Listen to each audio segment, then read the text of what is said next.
Alan, are we live?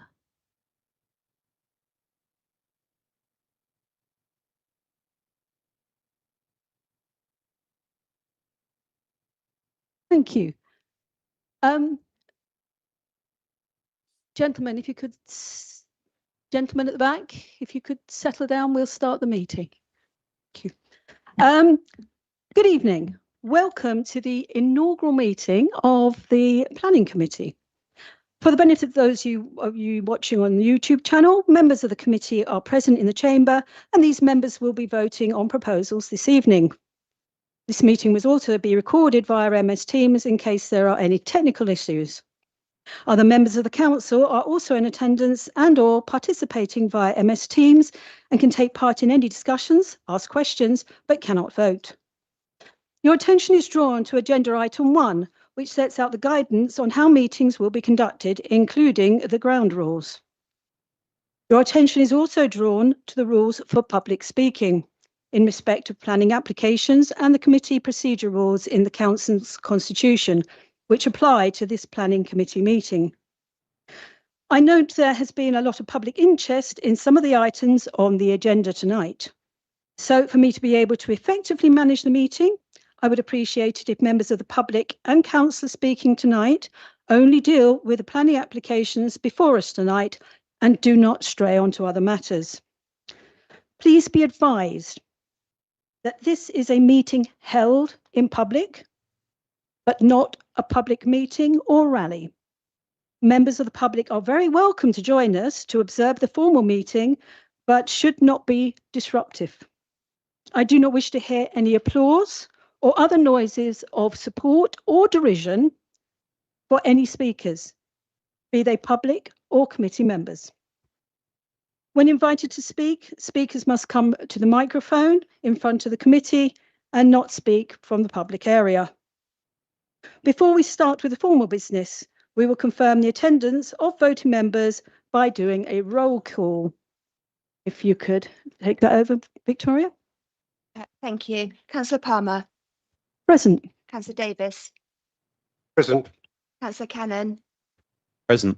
Councillor Clokey. Present. Councillor Dalton. Present. Councillor Hickmott. Present. Councillor Hood. Present. Apology being received from Councillor Hudson, who's been substituted by Councillor Mehmet. Present. Councillor King. Present. Councillor Pilgrim. Present. Councillor Tatton. Present. Councillor Thornywell. Present. Councillor Tunstall. Present. Thank you. Would Mr. Bailey, would you like to start with presenting the officers present? Thank you. Good evening, members. James Bailey, Head of Planning. Good evening, Ian Williams, Development Manager.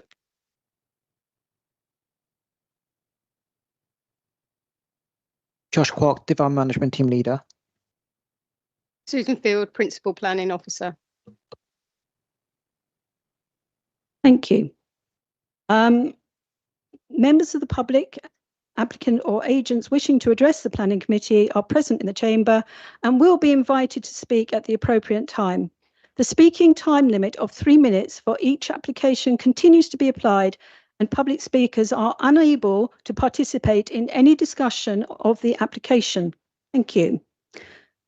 Right. So let's get the admin done. Apologies. So we've already had apologies from Councillor Hudson, and she has been substituted by Councillor Mehmet, who will have to leave the room for 2 of the items due to a personal involvement. Declarations of interest, apart from Councillor Mehmet? No, nobody else? Okay. There is our usual glossary and supplementary matters published with the report that you have had. So I think we are actually ready to start our first application. I'm afraid I have to weigh everything down because it's been blown away by the fans. First on our agenda, the first 3 on our agenda are actually applications that have been granted, but have come back to us because of the water situation. So we are actually only here to discuss the water. They have been granted permission already, and we just need to look at the water situation. So this is for 2 to 12 Avery Avenue, Tunbridge.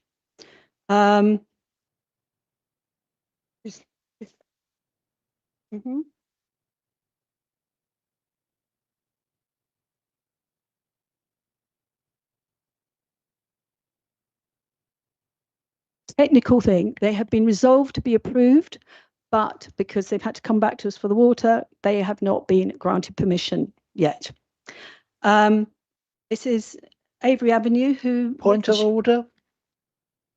Dr. Thornewell. Understand what we're being told as a committee. So these have been approved by the officers under delegated powers or by the former Area 1 committee. And was some resolution passed that it was subject to water at the time? I can explain that to members. So these applications have been to planning committee previously, have been resolved to be approved by committee, and section 106 matters have been progressed. Some instances, section 106 have been progressed and are ready to go. But obviously we had a pause in issuing decisions. And obviously since that time, SQ5 water matters became a material planning matter. These applications did not consider SQ5 separately, and therefore on that basis, these applications have been brought back because they are material to the consideration of the application. So what the chair has said, members have previously resolved to approve and found the schemes to be acceptable, and the section 106 has been progressed, but you're now being asked to consider water matters because they previously haven't been considered by that committee. Does that clarify that point? Yes, I think that explains it to the public what's going on. Thank you. Thank you. Thank you, Councillor Thornewell. Who is presenting Avery? Josh. Thank you, Chair. Application tonight is for the alteration, extension and change of use of the existing building to a mixed use comprising 34 apartments with associated parking, refurbishment of existing gym at number 2 to 12 Avery Avenue in Tunbridge. Now, the site has twice been granted permission for residential development in 2018 and 2019 respectively. Summary of the previous scheme are provided in the supplementary statement.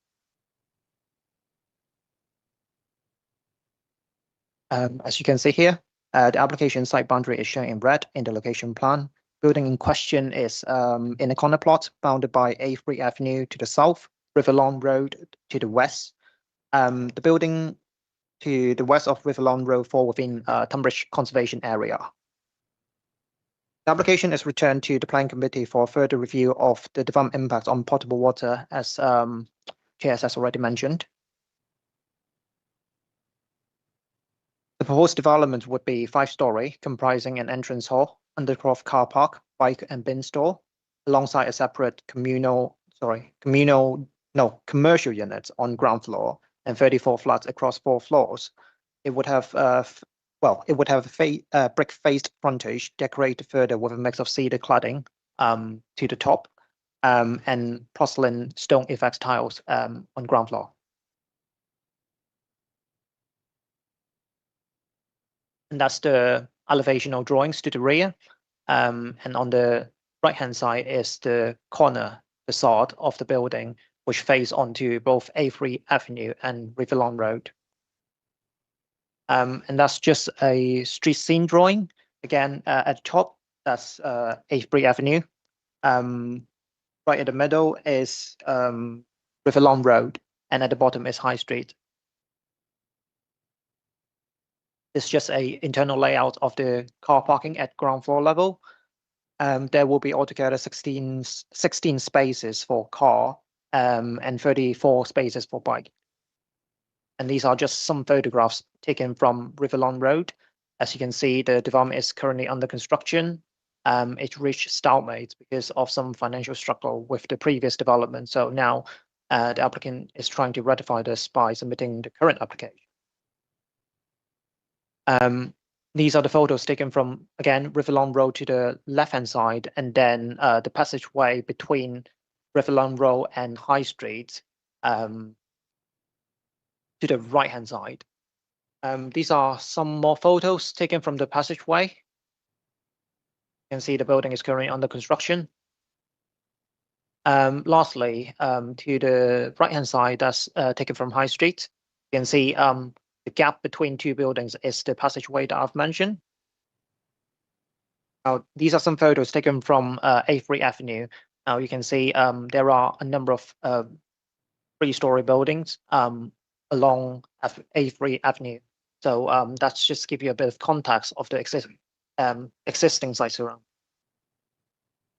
Now this one is taken from the elevated car park for Tunbridge train station, and that hopefully give you the context in terms of how the buildings would look like, and in relation to, at the moment, the tallest building in this location being the library building at one corner. Now, these two images, the top one, it was the approval scheme in 2018, and the bottom one is the approval scheme in 2019. So you can see the proposal is just seeking to incrementally increase the height of the building, now being 5-story in height. So regarding portable water supply, the proposal only increased the number of units by 11 compared to the consented scheme. Is considered to be relatively modest. Given the availability of existing water infrastructure on site, the proposal is unlikely to result in significant potable water supply issue, subject to the imposition of a Grampian-style condition as set out in the supplementary report. The principal development has already been established by virtue of the grant of 2 permissions, and the current scheme remain acceptable. The building is taller than, as I say, the tallest building nearby being the library building on High Street, but is still considered appropriate in a town centre location and cause no harm to the setting of the conservation area as confirmed by the conservation officer.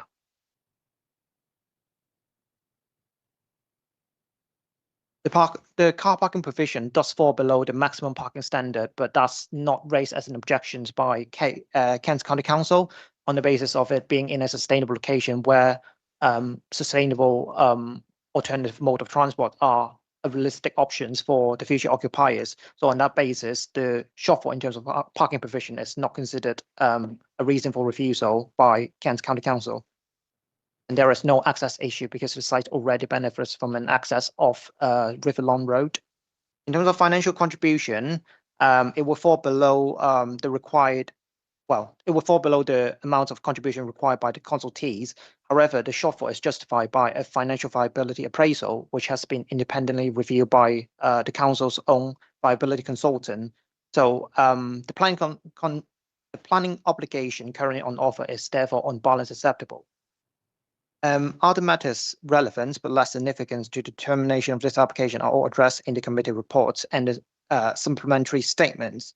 Therefore, to conclude, while a certain aspect of the proposal fall below the policy expectation, considered as a whole, it still represents sustainable development that assists in delivering the key objectives of the local plan and the national planning policy framework. Such is recommended for approval, subject to conditions. Thank you, Josh. We do not have any public speakers for this item. However, Councillor Hood called it in. Would you like to say some words? We're recognising we are only having to deal with the water continue. Well, I did call it in. Obviously, I didn't call it into this meeting. I called it into Area 1. Thank you very much for the presentation. Even better than it was the first time round. Obviously, local members would like to see this progress now because it's an eyesore in the middle of our community, and we were hoping that the construction could have begun by now. Obviously, we're also disappointed by the extent of the diminishing of the developer contributions with that 106. No affordable housing here, but we would I would ask the committee to approve this with the addition of the Grampian condition relating to water. Thank you. Councillor Rowd. Thank you, Madam Chair. Believe it or not, today I had my southeastern water account come through. And on or in the information, there was improving the water supply in your area. And it goes on one paragraph, we're investing £39 million in a state-of-the-art treatment works near Aylesford to make your supply more reliable, up and running from spring 2026. It'll treat an extra 20 million litres of water a day for Ashford and Maidstone area. We have in my ward 2 treatment works. One is for wastewater and one is for potable water. So I phoned them up and I spoke to a knowledgeable lady asking exactly where this new treatment works were. After a little bit of investigation, it turns out it is on the Aylesford newsprint site. And as I say, it is live and it's producing 20 million litres of water per day. Following on from that, we had on the 21st of June, we're asking for your help. This is South Eastern Water. Right now, the demand for water is of course higher due to the weather. Yesterday, the 21st of June, the total amount of water we treated and put into the network was 644 million litres of water. That's 56 million more than the average last June. And they've now spent, it turns out, our £39 million state-of-the-art unit has cost them 50 million, but that is only producing 20 million. So even with that online, there's still 56 million litres of water.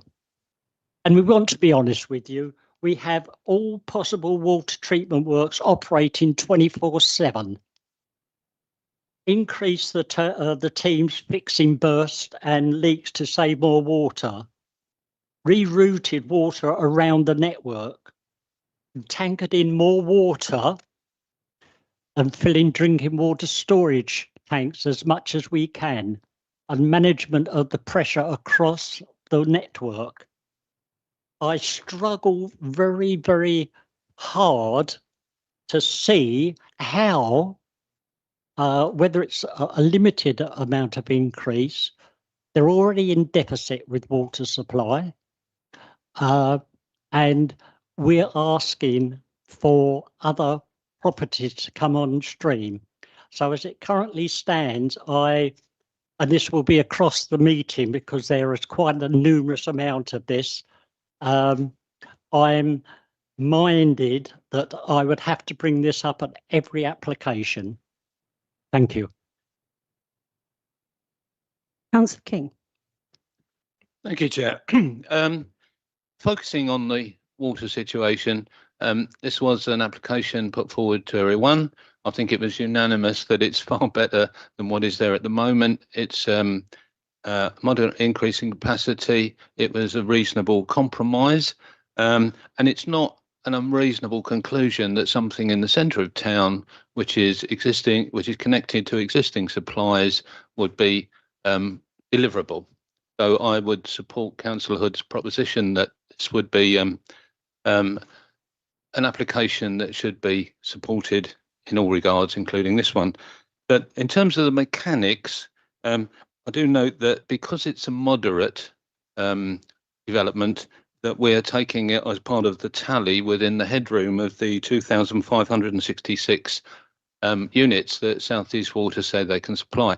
And I think that's fine. And I just wanted to clarify that what moderate is. I think it probably is 39 or less, sorry, less than 39. But so that's a trickle effect. But the practice, which we'll come to later under the Grampian conditions, is more of a formal handshake with South East Water to get them to confirm their commitment to water supply on a location by location basis. So I think I approve the idea that it's a moderate development and we should use it within the headroom that we currently have, if we genuinely have that.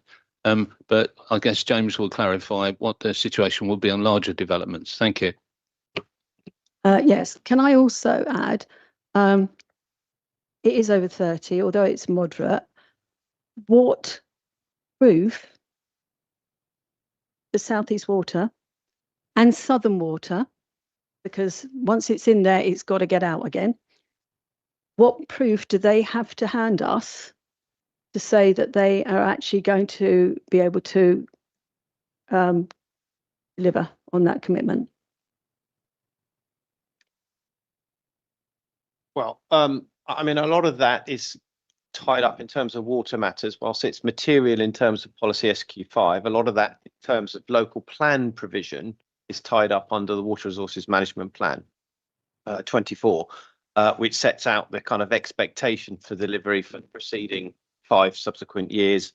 And then that's due to be renewed in 2029 under Water Resources Management Plan 29. So obviously in terms of local plan, that factors into housing growth. So Water Resources Management Plan 29 factor into housing growth as part of the local plan. And obviously local plans team are working through that and the evidence base that were needed to conclude that there is sufficient capacity.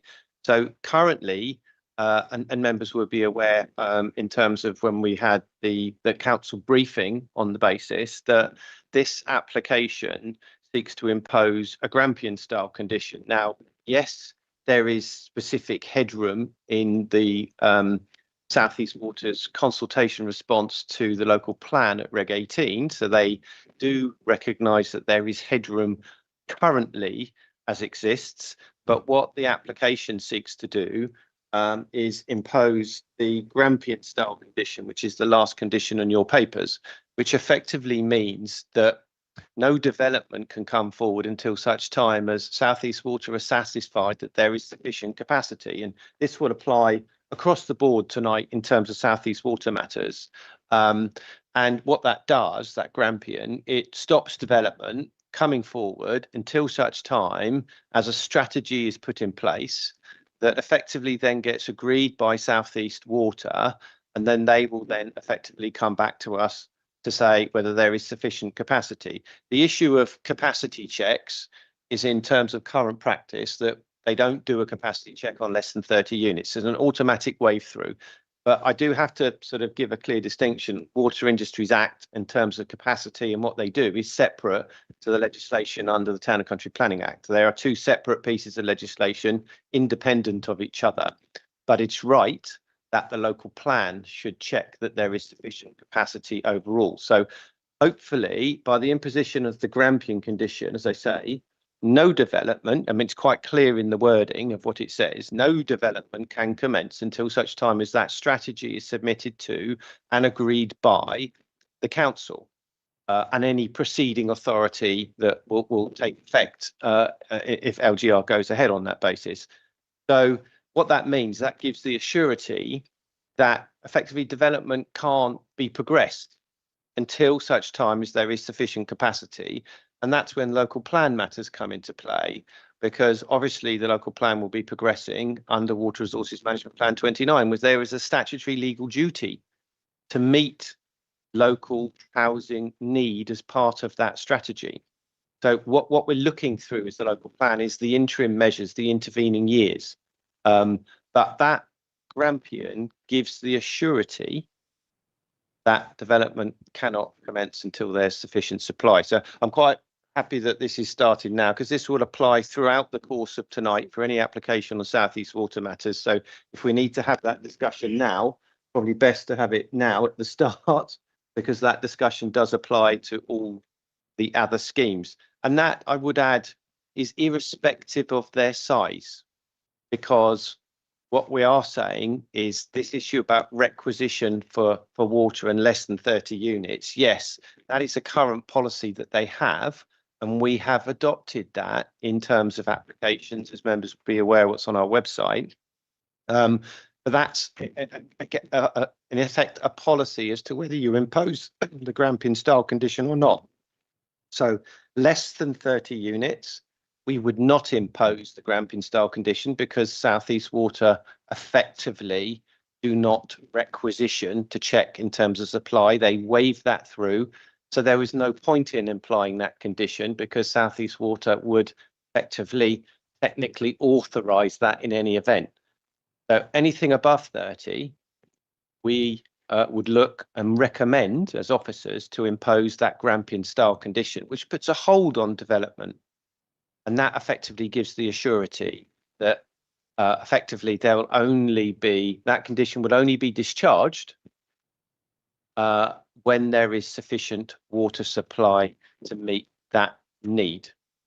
And obviously the applications across tonight do vary in size from 1 unit to this scheme, which is a major scheme, and to the Bradbourne application, which looks at 1,300 units. So there are varying degrees of sizes of applications tonight, but the same principle applies in terms of what the condition does, the impact of that condition. It effectively holds development. So I think, is that okay, Chairman? So let me clarify in my brain. Legally, they cannot start building because it's on commencement for the Grampian until South East Water and Southern Water. So I'd still like to include Southern Water in that thing.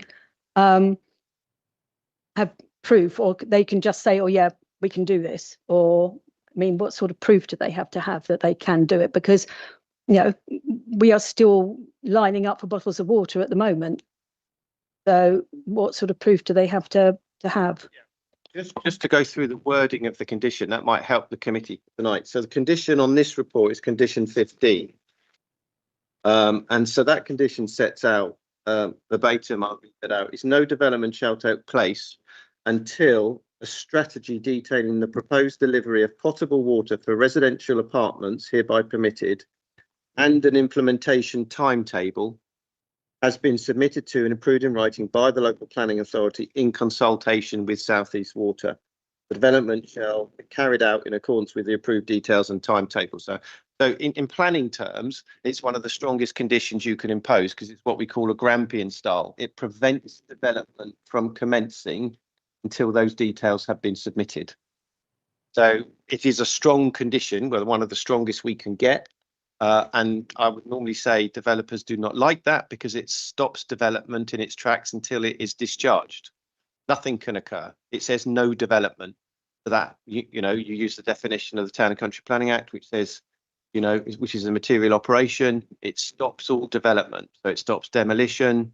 It stops lots of work occurring. Hopefully that adds. And I will just add that this matter obviously deals with potable water supply, South East Water. In terms of foul sewers, which is Southern Water, that's a slightly different matter on applications. But again, as I would say, both water companies are not statutory consultees on planning applications, but they do comment. Southern Water comment more regularly than South East Water, but they're not statutory consultees. So we can't put a Grampian on Southern Water. You would have to meet the 6 tests in order to impose conditions which are necessary, relevant, reasonable, enforceable, directly related. So if you have evidence that there is a requirement that meets those tests, that would be reasonable. There is a reason to do that because we've got SQ5 policy in terms of potable water supply. I haven't seen a reason in terms of Southern Water questioning foul supply in order to add that condition on, but maybe Ian's got something further to add.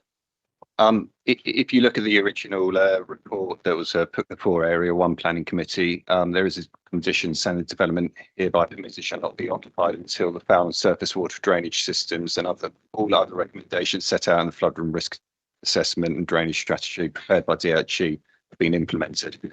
So Southern Water were consulted on the application and they requested that particular condition.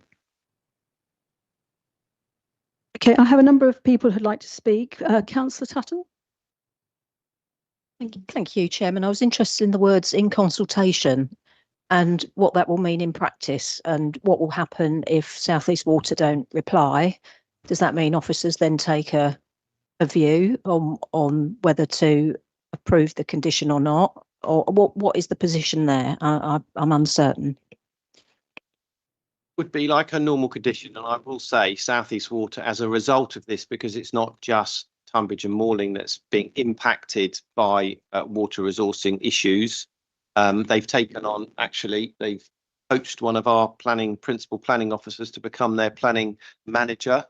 And they are setting up a new stream of consultation. So they're gearing up to dealing with this matter, because, as I said, we're not the only authority that's going to start imposing conditions. It will be new to impose these Grampian style conditions. They are gearing up for what is coming as a consequence of the supply issues, and they're putting in place measures to make sure that they gear up. As I previously said, Southern Water are much better at consultation and responding to consultations. They've got a dedicated team for that. South East Water are just behind them, but they are gearing up. So what would happen is we would consult them when that condition discharge came in. And in most principal areas on an important condition like this, we would normally wait and we would chase and badger South East Water for a response because of the importance of it in terms of capacity.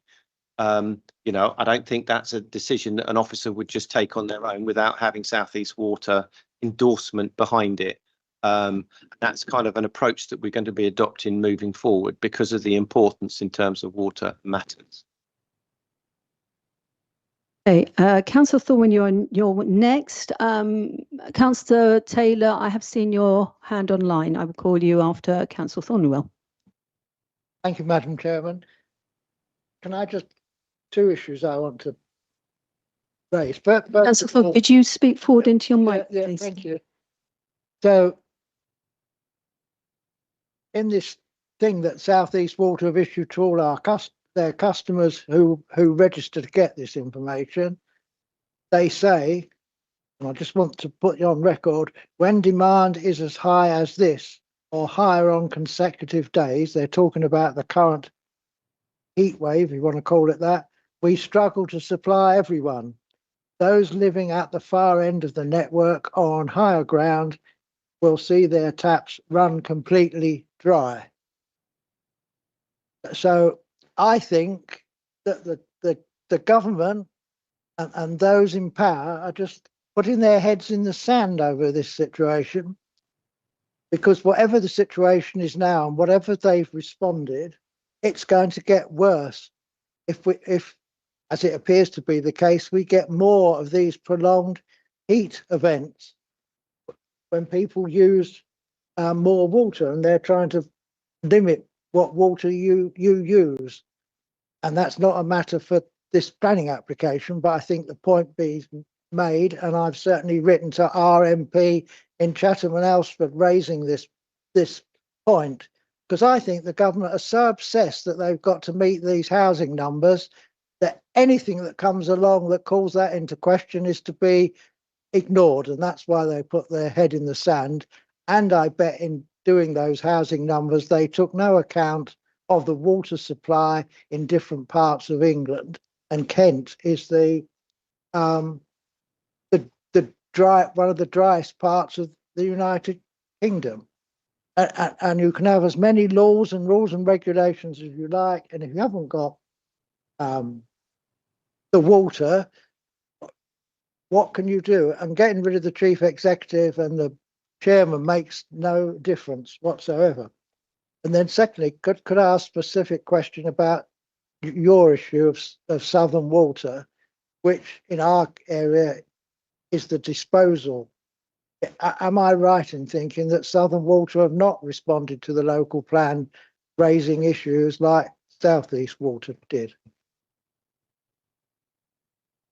To deal with the latter part, because that latter part in the consultations came before housing and planning, and there was a sort of a detailed report setting out the responses from stat consultees, which gave an officer view and obviously a link to the director. They have responded back, and that was reported to an H&P committee previously in terms of what those consultations actually set out, and in terms of what the officer's view was in terms of what needs to be done for Reg 19 to address the matters that they raised.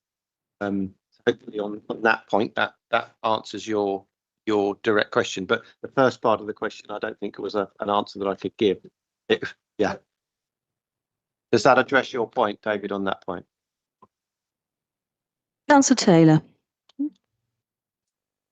Thank you very much, Chairman. I'm not a member of your committee, and good luck at your inaugural meeting. I must say I have to agree with everything Councillor Thornywell has said. I think we are sleepwalking into a crisis. I have to commend the Grampian condition that the officers have drafted, but I would like to suggest that we add a few more words to that references the investigation going on at the highest level in government into water supply. Because what we don't want to do is have South East Water write a piece of paper saying, yes, we can supply this property, and then a new direction from government. So I think we should just amend that Grampian condition slightly, because that's a matter for the committee. And I did notice that on this particular application, the local members might even be considering removing the Grampian so they can get an eyesore finished and out of the way very quickly. But that's down to the committee. Thank you, Chairman. Did you have a suggestion of wording that you wanted to put into the Grampian? Literally just a reference to the forthcoming government guidance, whatever that may be. It leaves it fairly open then. Thank you. Councillor Hood. Thank you very much, Chairman. As much as it may be very convenient and something that that my community would like to see this development going forward, I think this new committee needs to be very consistent in the way that we go about these things. So which is why I asked for the agreement of the committee in the way that I did at the start. What concerns me is these planning committees, by their very nature, are not political bodies. I'm not sure that this is the job of a planning committee to amend a Grampian condition in a political manner. I think I would probably seek the advice of the legal. Well, I can see the hands just gone up in that respect. I think we need some advice on that. Could we have some advice on that, please, Council? Good evening. I just introduced myself, Chair. I'm Miss Rocad, and I'm just filling in for legal for this planning committee meeting. And so good evening to yourselves. Just with specific reference to conditions, reference has been made to guidance, statutory guidance and government guidance on conditions. So just to be clear, in order to put in a condition, there is specific tests that need to be met. You must be satisfied that the condition is necessary, relevant to planning, relevant to the development to be permitted, enforceable, precise and reasonable in all other respects. So it must be relevant to planning. If it's not relevant to planning, i.e. Just putting just a general reference here to non-planning or political matters, it's not necessarily appropriate to put in as a condition. And I just heard reference to whether or not additions or amendments can be made to the Grampian. That, of course, can be discussed by members, but conditions must be precise. And so if you are going to amend any Grampian condition that's been drafted, and we've got to ensure that one, it's relevant to planning, and two, that it's precise. If there's anything specific, Chair, that you would wish me to cover beyond that, please let me know. No, I think that's fine. I think that however much Councillor Tay would like to future-proof this, I think we're just going to have to go with the wording that we have drafted. Saying that, we have spent 40 minutes on this, and I'm glad we have got this water. Sorry. Oh, so did you want to speak? You were wait. No, I was just going to say, yeah, I think we're going off slightly a tangent, and probably best to move on. Yeah. Thank you, Chair. So I would like to propose that the recommendation set out at paragraph 1.8 of the report be agreed, subject to the addition of a Grampian condition on the application. On the papers. Oh, it's on the, oh, it's already on the papers. I didn't see it on mine. Ah, condition 15.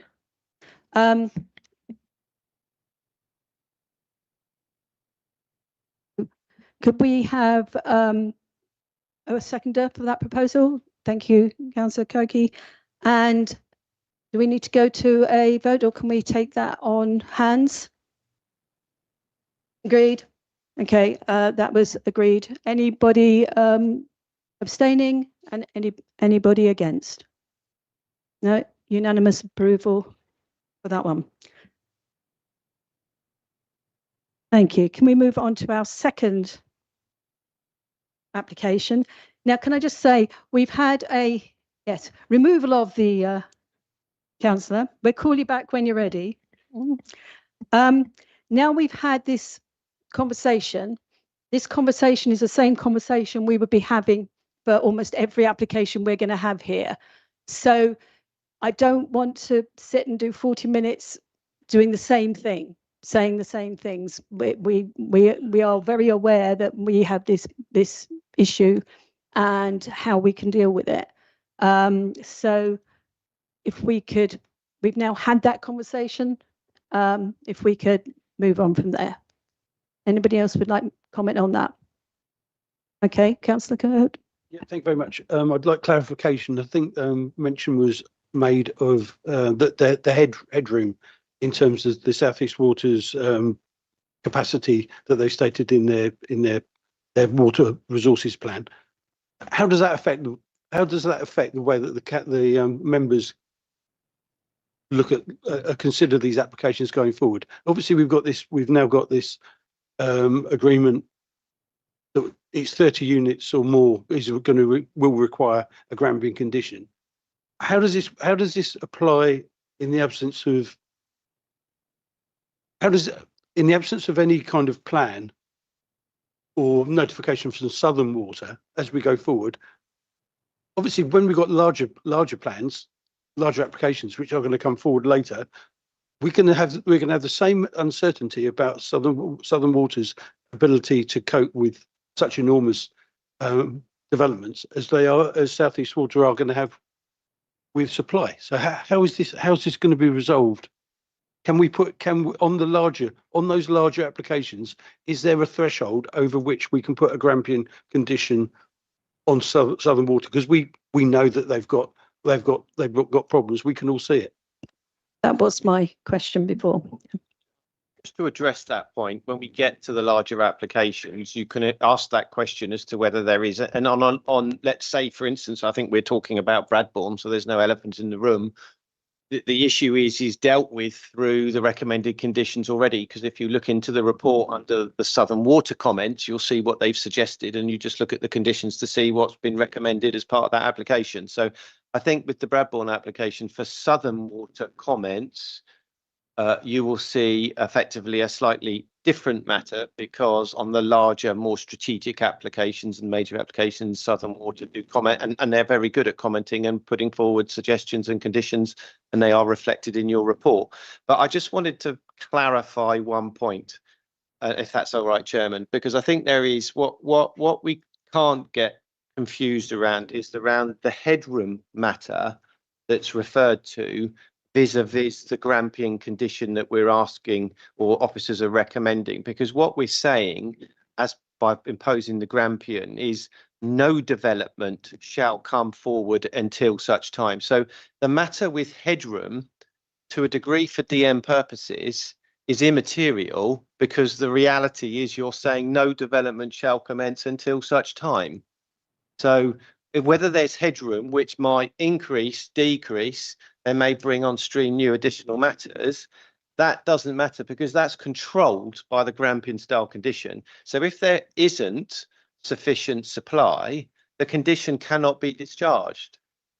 Southern Water will come back, say, I don't have a sufficient water supply. So that's how the Grampian would work in practice. So I just think it's clear that we should, this issue about, we've got this headroom to play with. We've got 1,300 units coming. Which applications can we choose? We shouldn't be considering that, because that's not material for you to consider tonight. That is a local plan matter to show delivery over the local plan period, not for DM purposes, because as we've had legal advice on, DM purposes, it is acceptable to grant a Grampian style condition because that holds the development. And if there isn't sufficient supply, you won't discharge it, the development can't move forward. I just thought it best to clarify that point, Madam Chairman, if that's okay. Councillor Bolton, I saw you had your hand up. Is it water related? Well, it's procedural related, and this was nearly a point of order, although I'm not a member of the planning committee, but I am very concerned with the answer that's just been given, and indeed the question asked, because that is in relation to agenda item 10. A member has just left the room because they've had to declare an interest in relation to agenda items 8 and 9. So a voting member of this committee has not had the benefit of hearing what the officers just said. So I would suggest, if without telling you how to do your job, but I suspect you know what I'm about to say here, which is that discussion is ceased.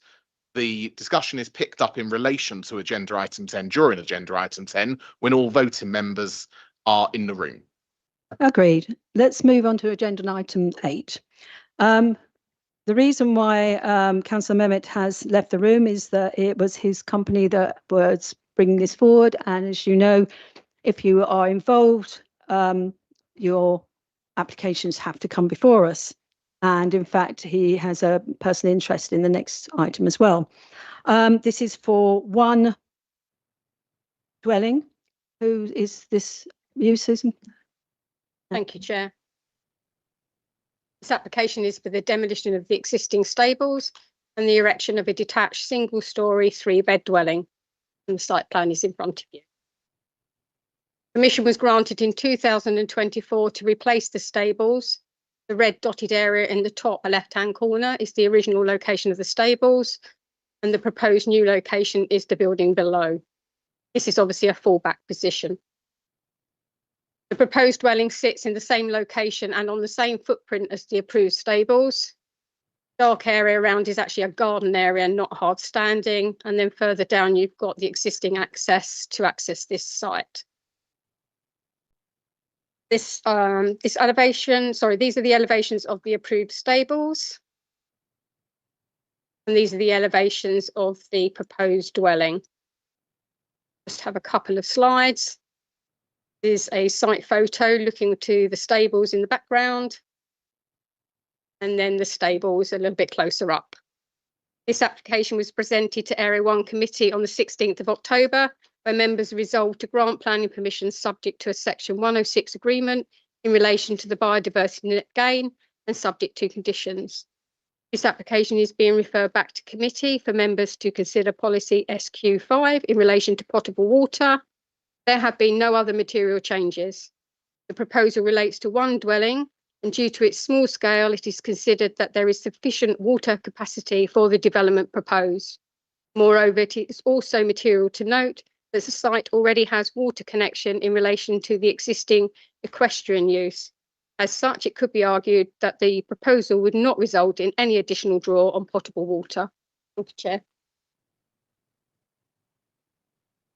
Okay, this obviously, this proposal is, this application is below the Grampian limit of 30, since it's only one building, and there is already water there. Do I have anybody who wishes to?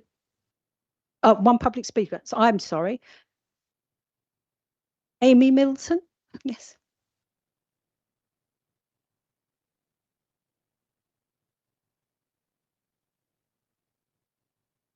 Right, good evening. It's rather hot, so I'll keep it brief. Just to recap, the building is essentially identical to the previous approved stable building and removes built form from the nearby woodland.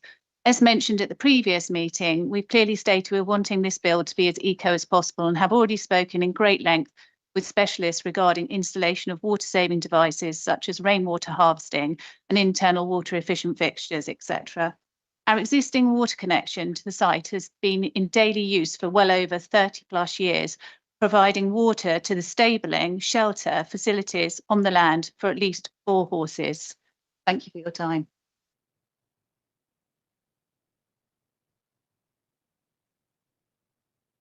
Right. Anybody wish to speak to this since we've had the water condition? Can I propose then that the recommendations set out in paragraph 4 of the report are agreed? Can I take agreed? Seconded? Agreed. Okay, Victoria. That was agreed for those on YouTube.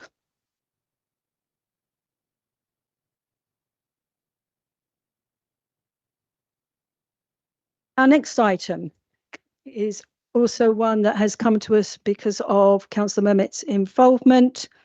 It is Riding Lane. It's 8 units to be put up. It's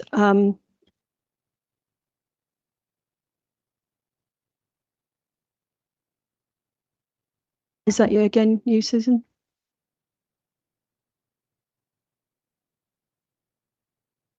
Thank you, Chair. This application is for the demolition of the existing building and the erection of 8 residential dwellings, together with access, parking, drainage, landscaping and associated works. The buildings to be demolished are those shown within the Red Edge site plan. This is the proposed layout for the 8 dwellings. The elevation on the right there shows in blue the existing buildings to be demolished and then the layout of the proposed dwellings. Of CGI images. This is the front elevations of units 1 to 4 and some images of units 5 to 8. Buildings to be demolished are, this is an indoor riding stables, the side elevation of the riding stables and some stables in the front foreground. Back of the buildings to be demolished, both of those buildings. And this is the access to the site. The left side is looking from the site from Riding Lane, and on the right is looking to the site to walk from the site towards Riding Lane. This application was presented to Area 1 Committee on the 8th of January, where members voted to grant planning permission, again subject to a Section 106 agreement in relation to securing open space contributions and subject to conditions. This application is being referred back to committee for members to consider policy SQ5 in relation to potable water. There have been no other material changes. As with the previous application, the proposal relates to 8 dwellings, and due to its small scale, it is considered that there is sufficient capacity for the development proposed in line with South East Water's consultation response, which states that there is sufficient capacity for up to 2,566 dwellings from 2025 to 2029. In view of this, officers consider that there is no planning reason to impose a Grampian condition. And I will just add that Southern Water have responded on this application, and there is a condition 15. Thank you, Chair. Thank you. We have one public speaker, Ian McIntyre. You no longer wish to speak. Okay, thank you. Once again, we're in the same situation as we were with the last application. Does anybody else want to? Councillor Rhodes, online.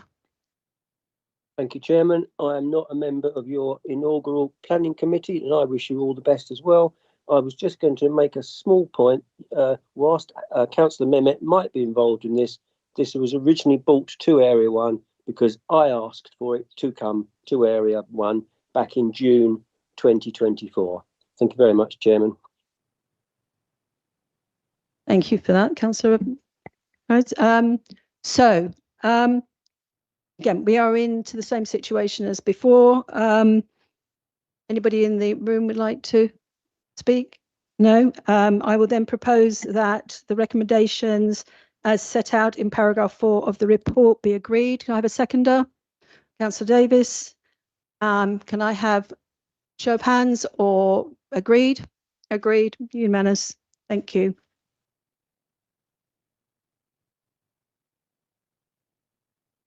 While we're getting Councillor Mehmet back in, if you were involved in those 3 applications and you wish to leave the room now, please do so. Anybody else wants to take a 5-minute break, because we've been going for nearly an hour now. There's some water or something, please do, while we just get Councillor Mehmet back in.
There is water available in the committee room if you wish to go and refill bottles or anything.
Okay.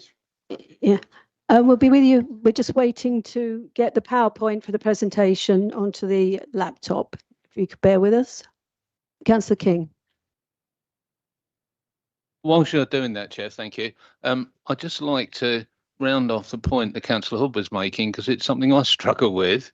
I didn't make the decision to introduce the number 2,566 into report. The officers did, and it is something that South East Water volunteered. And the thing I struggle with is we're going to trickle away with small, moderate size units, and they're going to reduce that number. That larger developments are going to come in phases, and let's say, I don't know, 100, 200 houses at a time, and that's going to affect that number. Then that number comes out of the water management plan by South East Water 2024 to 2029. Now, if we go on that, it is possible, let's say in a year's time, we could have had 3,000 houses which have been handshaked by South East Water. Now, if nothing else, that should raise eyebrows. We should be asking questions. Well, why have you said that? What have you done differently that makes that number not true anymore? Because I think we do have to be slightly cynical in about the fact that people say yes, yes, yes on a trickle basis. I mean, bearing in mind, we've got extant permissions, we've got devolved responsibility with officers, which is most of the applications that go through. We've got other ones that come to this committee and what have you. Numbers are going to stack up fairly quickly. But in terms of what the commitment is, we may not have visibility. But at the moment, South East Water is saying 2,566, that's all you're getting, boys. And we need to not only challenge that, but have an intelligent oversight of what's going on, in my opinion. Thank you. Thank you.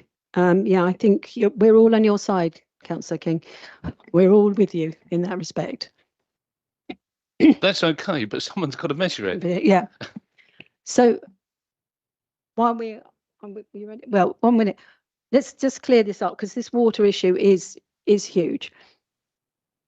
If the development comes in phases, the Grampian stands until there is enough capacity for the whole of the development, for the whole of the site, rather than just phase one. Is that true?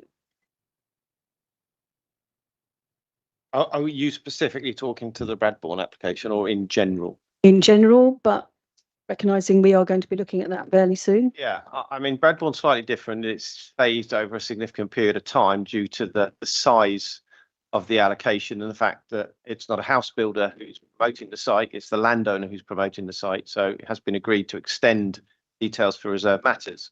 So, you know, in terms of the Bradbourne application, it will be dealt with slightly different on the basis that, you know, you could deal with a phase by phase, because a site like that, you could have multiple house builders. Obviously, it's up to the landowners to decide when they sell the site, who decides to buy it. So you could have, and on a scheme like that, looking at 200, 250 units per year, you know, that's quite a number of years to deliver a site like of that size. If you had multiple house builders, that would take a shorter time to deliver. So what you'd normally look at is the Grampian looking at phase by phase. So in terms of if Mr. House Builder A wants to discharge the condition for phase one, he would go to South, submit reserve matter. Sorry, he would submit a condition discharge application to us. It'd be considered, and you could consider it on a phase by phase basis. So that is in effect how I would see a much larger site coming forward. You wouldn't actually then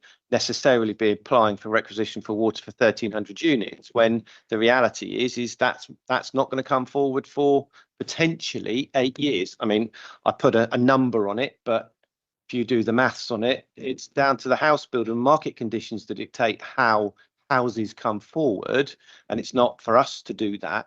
But I would say on a scheme like Bradbourne, its development period is significantly longer, and that is acknowledged by the conditions we've recommended on that application to give further details, submit reserve matters details. So in effect, the impact on water supply is going to be over a much longer period because it's a much bigger scheme. The bigger the scheme, the the way they're normally dealt with in phases, on a phase by phase. That's why you see on large strategic sites, you'll see conditions that are slightly worded differently than a standard major that might come forward in a one phase development, like a 200, 300 unit scheme that could be built out in one phase. A 1300 unit scheme might have 4 or 5 phases, might have an infrastructure phase and then have 4 housing phases. They will each come forward at different stages and may be built out at different times by different developers, depending on market conditions. So hopefully that gives you a brief kind of explanation on that point. Okay, I've got a couple of people who'd like to come back on that. Mike Taylor, would you like to come in? Thank you very much, Chairman. Still not a member of your committee. I'd like to echo Councillor King's concerns, and I wonder, can we ask the officers formally to produce a table that records all the permissions granted and the current headroom status, so we've always got a finger on how far we've gone and how far we have to go? Thank you. Thank you. Dave Davis, would you like to Yes, so there was a discussion whilst Councillor Mamet was out of the room. If we could pick that up, and I want to raise a question on that. If I understood James correctly, Southern Water is not subject to the grampian conditions because the water they're removing will be supplied by South East Water. If that's correct, I have concerns because it may well be that South East Water can supply the water, but that the Southern Water's infrastructure might not be able to handle the stuff, and therefore one does need an independent grampian condition so that their infrastructure can meet the capacities. Miss Bailey? I know we're not considering the application at the current time, so I'm just wary that we're not into that. But if I can draw your attention to page 445 of your pages, condition 30, that should address the matters that you've just discussed, Councillor Davis. Thank you. That deals with a condition of no development within a phase shall take place until a strategy detailing the proposed means of foul water disposal or phase an implementation timetable. So effectively follows a similar route as the Grampian condition for the potable water supply. But I know we're not discussing it, and I think probably that might be a debate we're going into later. But just to raise that point, that the foul water supply is dealt with on page 445, condition 30, the recommended condition. Yeah, got different page numbers. I'll take a look at that. I'm looking at the printed papers. Let me give you some other parameters. If you go to the conditions, and it's the conditions under drainage. So if you search under the drainage, and then condition 30 is about 3 conditions into that. Just above archaeology.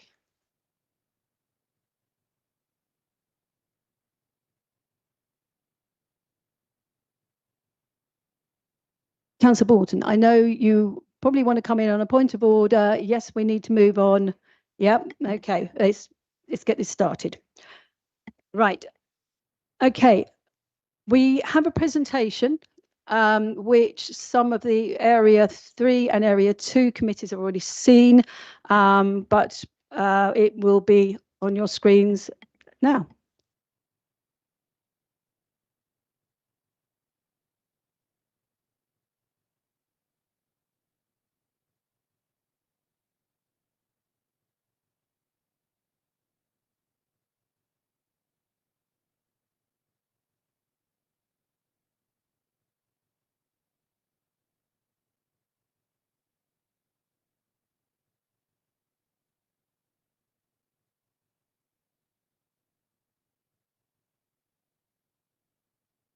Yes.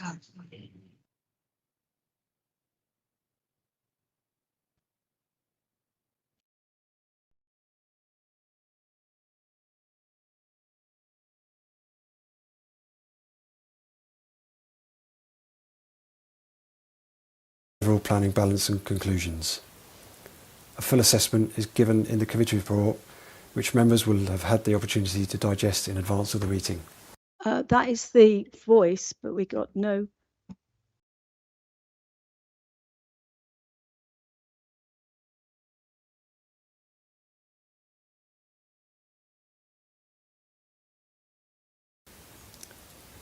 Good evening, Chair and members.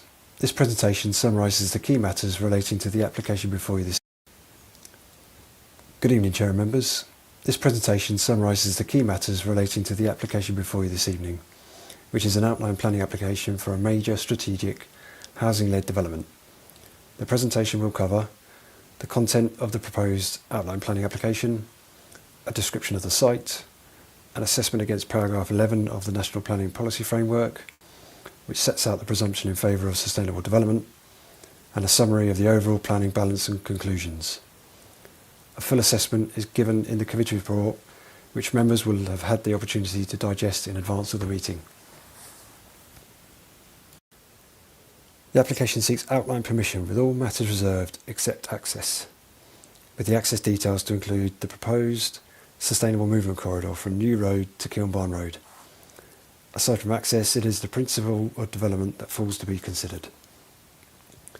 The application is supported by a full environmental statement as required by the Town and Country Planning Environmental Impact Assessment Regulations of 2017 and includes a package of parameter plans and illustrative layouts.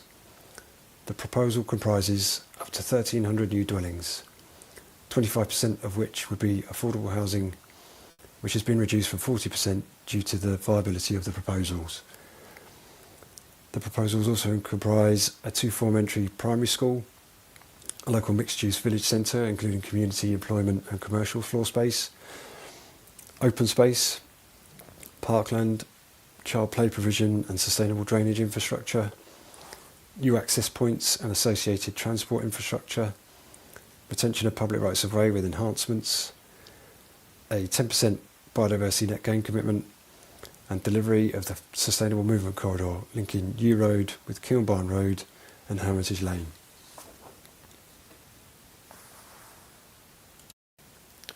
The site extends to approximately 80 hectares and the main housing element of the scheme lies west of Hermitage Lane, east of Kilnbarn Road, south of the Quarrywood Industrial Estate and north of the Barming East Malling railway line.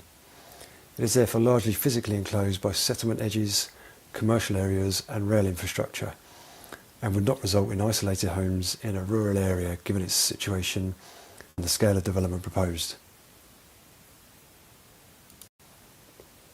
The site consists primarily of East Malling Trust research land, orchards, horticultural trial plots, research fields, glasshouses and agricultural buildings, localised woodland including the ancient woodland of Dead Man's Wood, several public rights of way and the existing access road running through the East Malling Trust between Kilnbarn Road and New Road.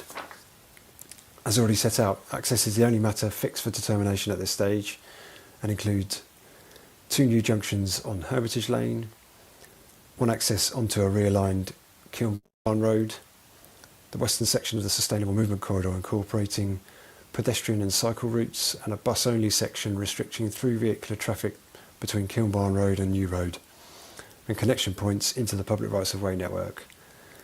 These access arrangements have been the subject of substantial scrutiny by National Highways, KCC Highways and Active Travel England. The Council has also employed the services of RPS to carry out an independent highway review of the application and the comments received by National Highways, KCC Highways and Active Travel England. RPS have prepared a separate presentation for members, focusing solely on the highways and transport matters. Paragraph 11 of the NPPF requires that where a council cannot demonstrate a 5-year housing land supply, paragraph 11D of the framework applies.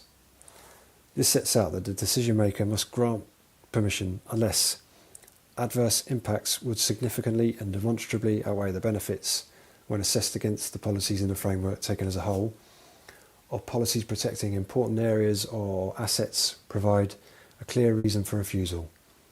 Important areas and assets include national landscape, irreplaceable habitats, designated heritage assets, and areas at risk of flooding. Tunbridge and Morning Borough Council can currently demonstrate 2.89 years of housing land supply. The tilted balance is therefore engaged in this instance. As set out in the committee report before you, no policies in the framework that protect areas or assets of particular importance provide a strong reason for refusing the development proposed. The site is not within a national landscape or green belt. The site is not within a flood risk area. With appropriate mitigation measures as proposed, there would be no harm to irreplaceable habitat. It is acknowledged that the setting of the Grade 1 Church of St James and the East Malling Conservation Area would be harmed by the proposed development. However, the level of harm identified is outweighed by the substantial benefits that the proposals represent and which are set out in the committee report. As none of the policies apply pursuant to paragraph 11D2 of the framework, permission should be granted for the proposed development unless the adverse impacts of doing so would significantly and demonstrably outweigh the benefits. This is the first of 5 parameter plans which, if approved, the subsequent reserved matters applications would be required to generally conform with. The land use parameter plan sets out the proposed residential areas in orange, the primary school in blue, the mixed-use village centre in red, the sustainable movement corridor indicatively in black running through the residential element of the scheme, and in green running from Kilnbarn Road west to New Road. The western section is shown in a separate inset area at the top of the image. Highway improvements are shown in brown, open space and ecology are shown in green, and a 20-metre buffer for the ancient woodland both within and adjoining the site is indicated by a brown dotted line. This proposed access and circulation parameter plan sets out the sustainable movement corridor, again indicatively in black running through the residential element of the scheme, and in green running from Kilnbarn Road west to New Road. Highways improvements are shown in brown on Hermitage Lane and Kilnbarn Road. The development area is shown in grey and open space is shown in green. Both this plan and the land use plan also show a buffer to the sustainable movement corridor running through the residential element of the scheme to allow for flexibility in the position and alignment of this part of the SMC, taking account of highway safety requirements and optional detailed layout. The building heights parameter plan sets out buildings of up to 4 stories in height indicated in the village centre in purple, buildings up to 3 stories in height surrounding the village centre as focal points around the school and central open space indicated in black, up to 2.5 storey buildings and up to 2-storey buildings elsewhere within development indicated by the light and darker blue colours.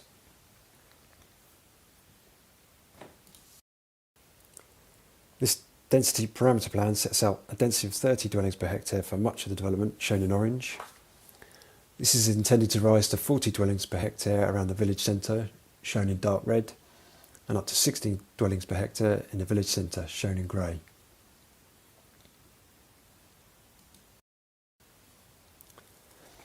Lastly, for the parameter plans, this green and blue infrastructure parameter plan sets out public open space in light green, the development area in grey, areas of drainage in blue, underground drainage in dark green, the primary school in yellow, and the ancient woodland and a 20-metre buffer with dotted lines.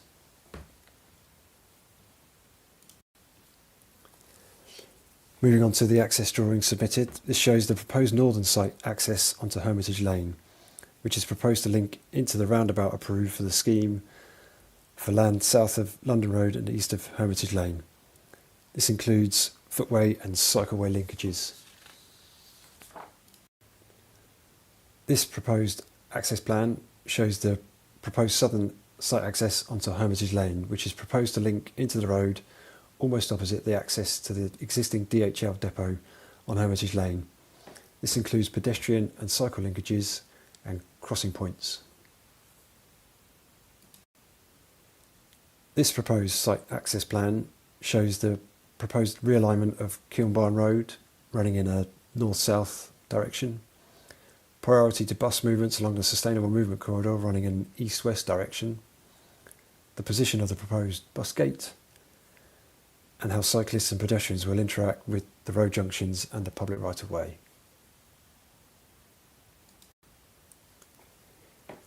This plan shows the junction between the western end of the sustainable movement corridor and New Road. This replicates the works approved by the Council in granting permission for 2 new dwellings either side of the upgraded and widening of the site access in 2022. This plan sets out the design of the sustainable movement corridor between Kilnbarn Road to the east and New Road to the west. It comprises a 2-way road for buses to pass along from east to west, and for staff of the Eastmoreland Trust to access the research centre from New Road to the west. A single track cycle path on both sides of the road, a single track footway on both sides of the road. This is with the exception of the stretch of sustainable movement corridor between New Road and the public right-of-way MR100, where the cycle path and footway will comprise a single shared pathway on the northern side of the road.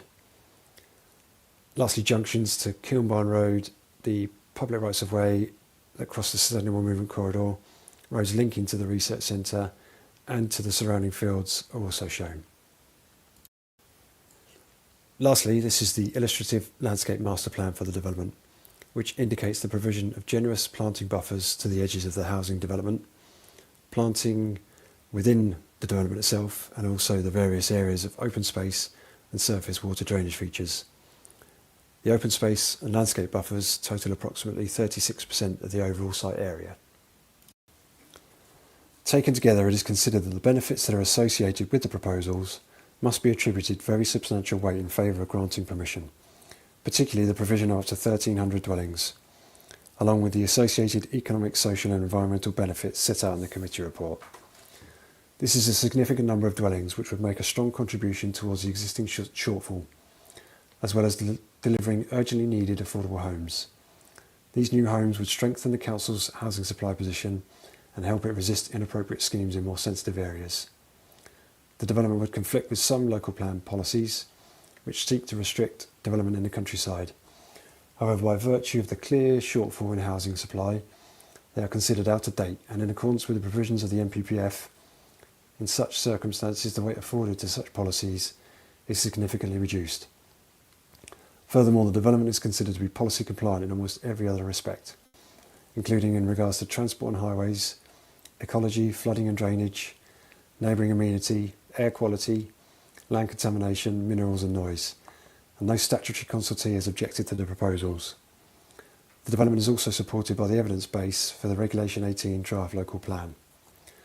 Whilst there would be some harm to the identified heritage assets and some change in character from the loss of previously open fields, the parameters of this outlined scheme provide sufficient confidence that the development would be acceptably landscaped, with large areas of open space and screening alongside the previously mentioned ancient woodland buffers and ecological enhancement measures. The ancient woodland buffers will, with appropriate management, ensure that there is no harm to irreplaceable habitats.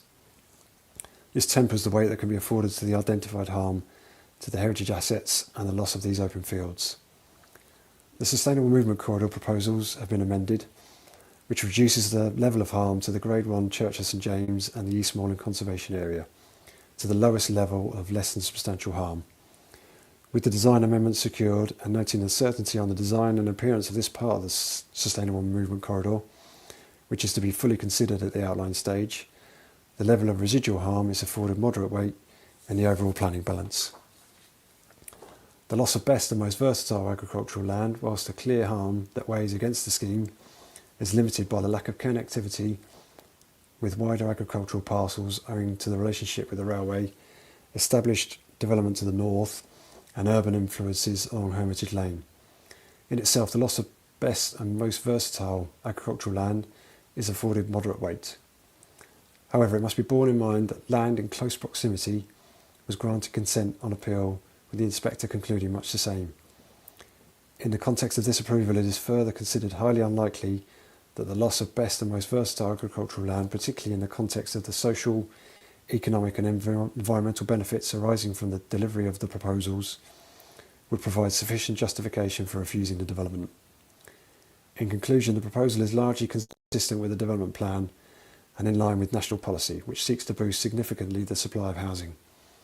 Where there is divergence from the adopted development plan in respect of harm at the lower end of less than substantial harm to the identified heritage assets, the loss of best and most versatile agricultural land, and the location outside of settlement boundaries, material considerations exist to justify a departure from these policies, namely the inconsistency of the Council's spatial strategy with the more up-to-date NPPF, a clear shortage of housing land supply, and engagement of the tilted balance in favour of sustainable development for a significant number of new homes, including affordable housing. Adverse impacts for granting permission do not, therefore, significantly and demonstrably outweigh the numerous and weighty benefits of the development. On this basis, the application is recommended for approval, subject to the conditions set out in the written report to committee and the satisfactory completion of a Section 106 agreement to secure the necessary level of affordable housing and financial contributions towards community and transport infrastructure.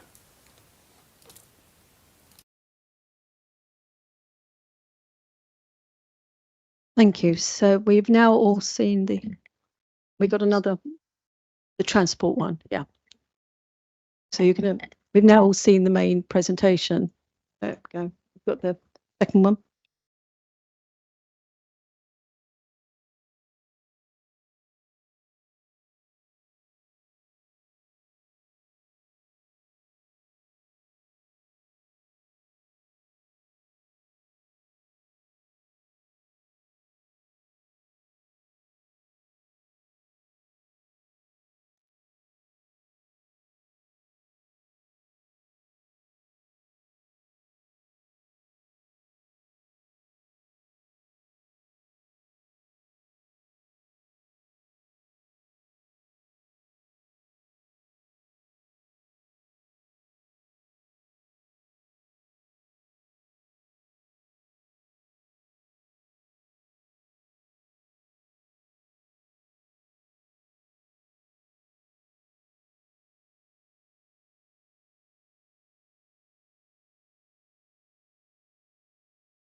Okay, while we are trying to sort the technical issues, are you okay now? Oh. I know I'm old and I'm deaf, but I really can't hear it. Mr. Bailey would like to have a word relevant to this presentation, so if he does that now while we're still trying to sort out the other technical issues. Thank you, Chairman. Just a couple of things to update. Obviously, you might have received an email on housing land supply today or yesterday.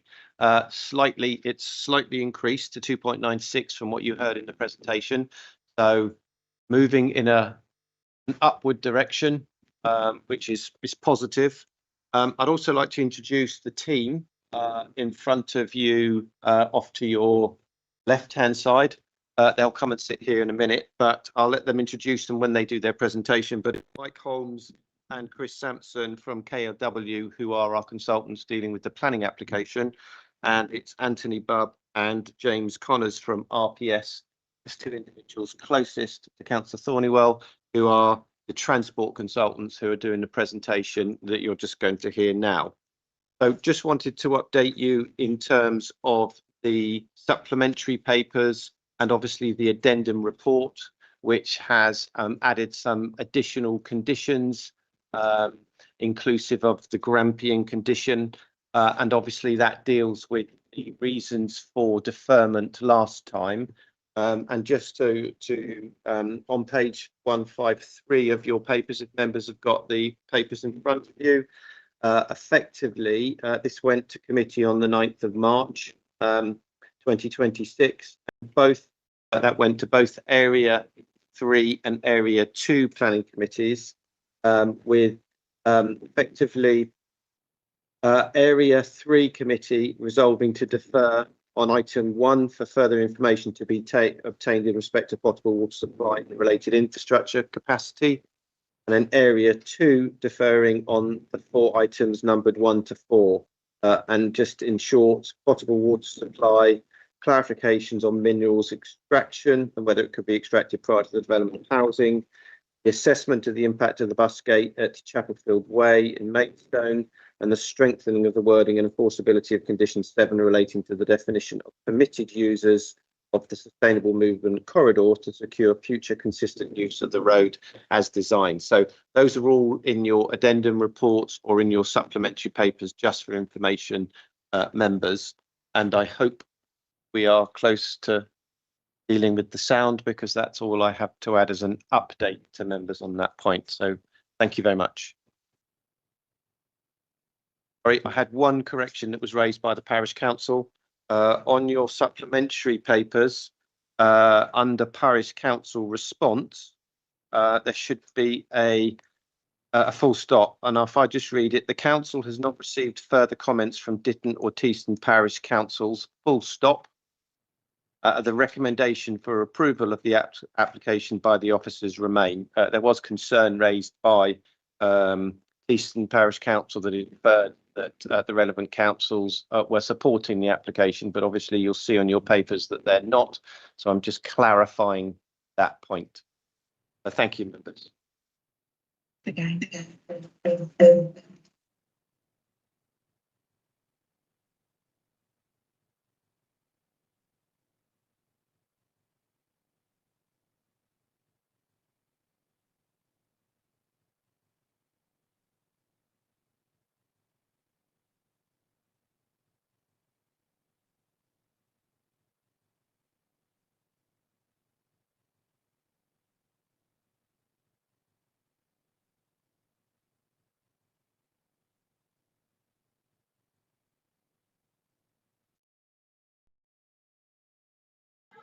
Hello, and the responses provided by statutory consultees, predominantly Kent County Council, National Highways and Active Travel England.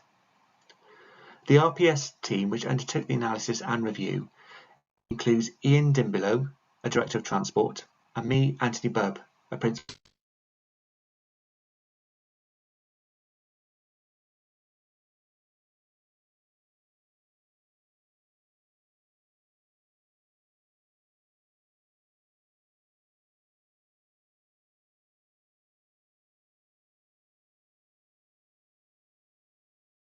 Unfortunately, we all need to see this so that we're all at the same point of information that area 2 and area 3 were.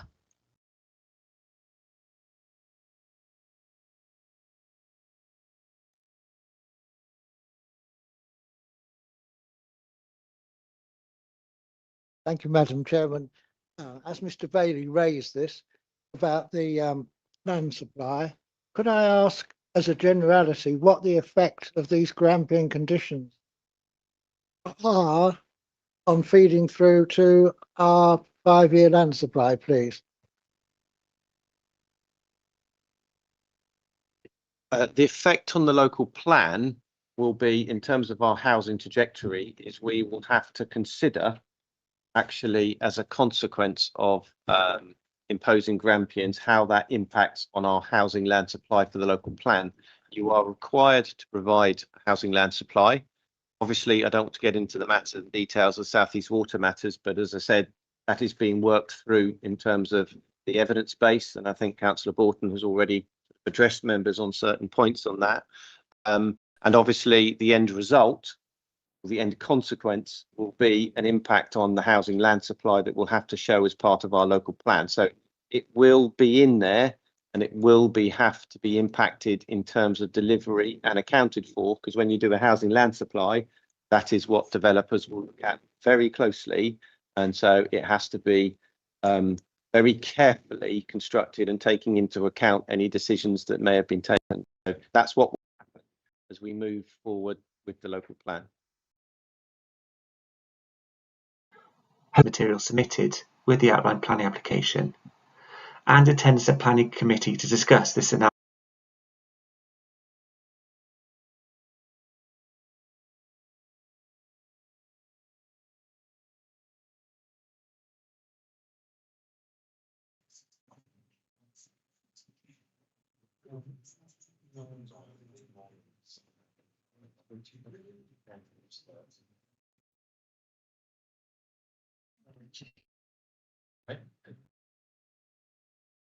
That way, if we I didn't touch it and it started at the start. I might have to just read the slides to you. you take the thing off.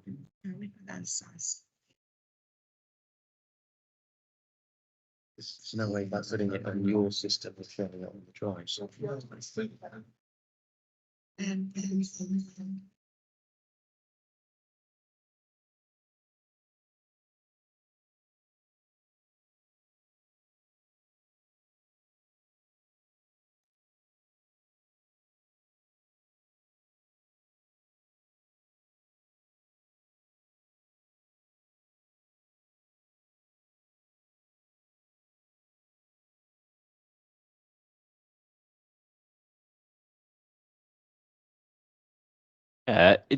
Was I right in saying the officer from RPS is sat down here with us? Could they not just sort of read Yeah, through the can you- slides?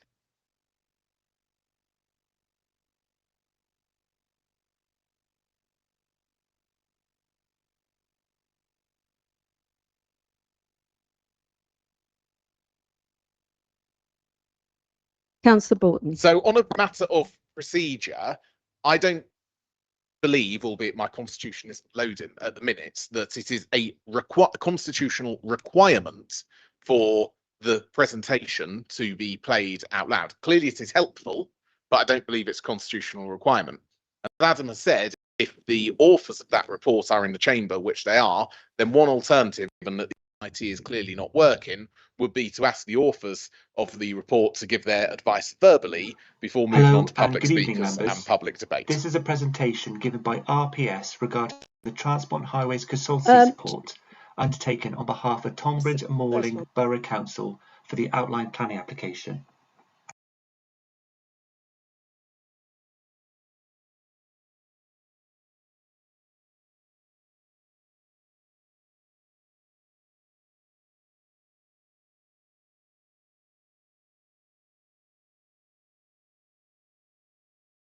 Gentlemen, would you be able to Hello talk and to... good evening, members. This is a Oh. presentation given by RPS regarding the Transport and Highways Consultancy support undertaken on behalf of Tonbridge and Morling Borough Council for the outline planning application. RPS were instructed by Tonbridge and Morling Borough Council to undertake independent analysis and review of the Transport and Highways material submitted to support the outline planning application and the responses provided by statutory consultees, predominantly Kent County Council, National Highways and Active Travel England. The RPS team which undertook the analysis and review includes Ian Dimbelow, a Director of Transport, and me, Anthony Bubb, a Principal Transport Planner.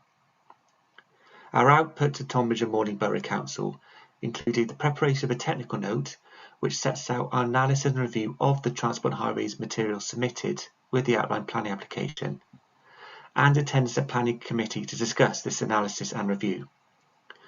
I should say here that we are here at this planning committee on behalf of Tonbridge and Morling Borough Council and not on behalf of Kent County Council.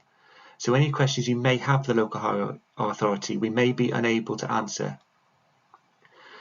Overall, our remit was to understand the traffic impact of the proposed development on the local highway network surrounding the site, as well as the purpose of the sustainable movement corridor to be provided through the site to give Tonbridge and Morling Borough Council a better understanding of the planning application from a Transport and Highways perspective. From our analysis and review, as well as from discussions with officers at Tonbridge and Morling Borough Council, we've become familiar with the site and the existing transport and highway conditions surrounding the site. As part of our consultancy support for Tonbridge and Morling Borough Council, we've undertaken a review of all transport and highway materials submitted with the outline planning application, particularly volumes 1 to 6 of the transport assessment prepared by Charles and Associates, and the statement of need for the sustainable movement corridor prepared by Savills, Canterbury Archaeological Trust and Charles and Associates. From our analysis and review of the transport and highway material submitted, it is clear that there are 4 themes which underpin the transport assessment. These 4 themes are assessment methodology, strategic modelling, mitigation and monitoring, and sustainable movement corridor. The outline plan application was subject to hold-on responses and objections from Kent County Council, National Highways and Active Travel England. However, all three statutory consultees have now confirmed that they are satisfied with the transport and highway material submitted with the outline planning application. Our analysis and review of the transport and highway material was undertaken in this context. Volume 5 of the Transport Assessment states that a vision-led approach has been undertaken to assess the proposed development in transport and highway terms, where a clear vision for the proposed development is presented to the reader, and the means by how the proposed development would achieve this clear vision are set out. The vision-led approach is aspirational and has been established in the context of the overall objectives for the proposed development and the sustainable transport strategy of the site. The vision-led approach is aspirational, which assesses the likely residual demand for car use by future residents and the impact this residual demand would likely have on the highway network surrounding the site, where measures to mitigate the impact on the highway network to increase capacity would only be considered where all other options have been exhausted. Essentially, the vision-led approach moves away from seeking to accommodate increasing vehicle movements on the highway network towards promoting and encouraging travel by sustainable modes of transport with walking and cycling and investment in public transport. RPS considers this to be the correct approach and considers the assessment undertaken by Charles & Associates to be compliant with paragraph 115 of the National Planning Policy Framework. Kent County Council's first consultation response to the outline planning application in May 2024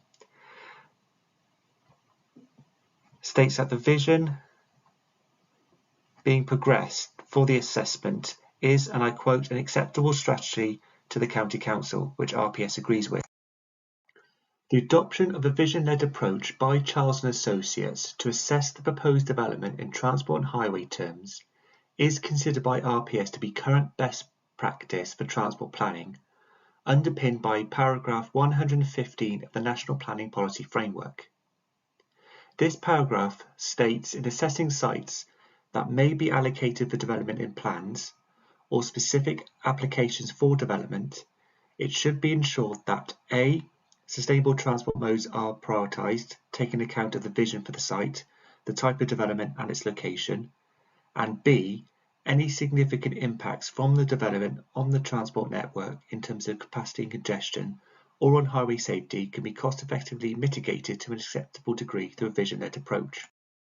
The assessment of the proposed development undertaken by Charles & Associates considers three scenarios to determine the impact in transport and highway terms: an aspirational scenario, a moderate scenario, and a pessimistic scenario.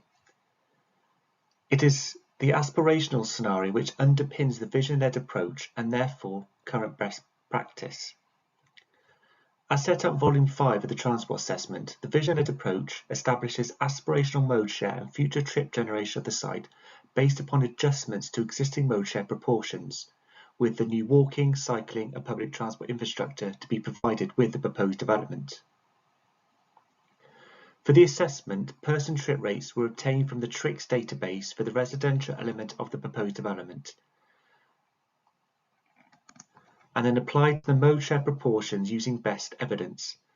Just to explain here that TRIX, T-R-I-C-S, is an industry standard database which includes almost 10,000 transport surveys of different land uses in different locations, which are used as assessments to determine the likely trip generation of a development proposal. While the aspirational trip generation for the proposed development set out in Volume 5 of the Transport Assessment is somewhat ambitious, particularly with almost the same number of car driver trips as active travel trips across both weekday peak hours, RPS does believe that this aligns with the vision-led approach set out in paragraph 115 of the National Planning Policy Framework. While a vision-led approach with an aspirational scenario was undertaken to assess the proposed development in transport and highway terms, a suitable range of plausible outcomes was also set out in the Transport Assessment. A moderate scenario assumes a downward trend in vehicle trip rates, while a pessimistic scenario assumes the current trend of vehicle trip rates remains the same. RPS considers that the vehicle trip rates for both the moderate scenario and the pessimistic scenario are reasonable and appropriate for the assessment, and that there is an appropriate level of difference in vehicle trip generation between the three scenarios. From a review of the consultation responses, it is clear that Kent County Council accepts that the monitoring regime for the site will determine if the optimistic targets of the aspirational scenario and moderate scenario are being met through regular surveys, so that the assessment and the vision-led approach is in accordance with paragraph 115 of the National Planning Policy Framework. But the transport assessment states that the strategic assignment modelling approach was undertaken as part of the assessment to understand future travel patterns on the highway network surrounding the site, with the proposed development giving new highway infrastructure in the form of a local distributor road through the site. RPS agrees that the strategic assignment modelling approach is appropriate with which to undertake assessment of the residual vehicle impacts of the proposed development. RPS understands that following agreement with both Kent County Council and National Highways, Charles & Associates made use of the relevant extract from the existing county-wide strategic transport model supporting the emerging Maidstone local plan, given the proximity of the site to this neighbouring district and the amount of detail within the extract. RPS did ask Kent County Council to clarify that this extract is appropriate for the assessment and the outputs from the strategic model are represented and accurate. And following discussion with Kent County Council, RPS is comfortable that the county-wide strategic transport model was appropriate to use and includes vehicle trip rates and more committed development in Tonbridge and Malling for the 2037 reference case. The forecast year of 2037 is appropriate as a reference case for the strategic modelling against which to assess the three width development scenarios, that is, the aspirational scenario, the moderate scenario and the pessimistic scenario, as this would ensure the strategic modelling undertaken by Jacobs on behalf of Charles & Associates includes all allocated sites within Maidstone and neighbouring districts. Volume 5 of the Transport Assessment indicates that the strategic modelling of both the aspirational scenario and the moderate scenario has been undertaken with the western section of the Sustainable Movement Corridor being a sustainable mode only link, while the strategic modelling of the pessimistic scenario was undertaken with the western section of the Sustainable Movement Corridor being open to use by all vehicle traffic. RPS asked Charles & Associates to clarify why the strategic modelling for the pessimistic scenario was only undertaken where the western section of the Sustainable Movement Corridor would be open to use by all vehicle traffic, as this highway infrastructure would not be provided as part of the proposed development. In response to this question, Charles & Associates stated that the pessimistic scenario relates to traditional assessment methodology and was predicated upon an anticipated need for additional highway capacity to be provided as part of the proposed development, and that the transport assessment does not rely upon the outcomes of the pessimistic scenario to determine mitigation measures. RPS is comfortable with these reasons and considers no additional strategic modelling runs for the pessimistic scenario to be required.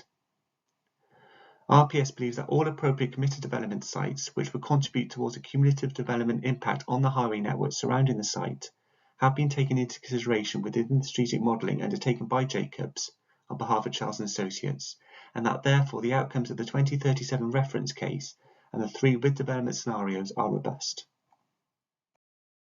Volume 6 of the Transport Assessment takes the form of a monitoring and evaluation plan which outlines the potential mitigation measures which could be implemented for each of the three width development scenarios depending upon the impacts of the proposed development on the highway network.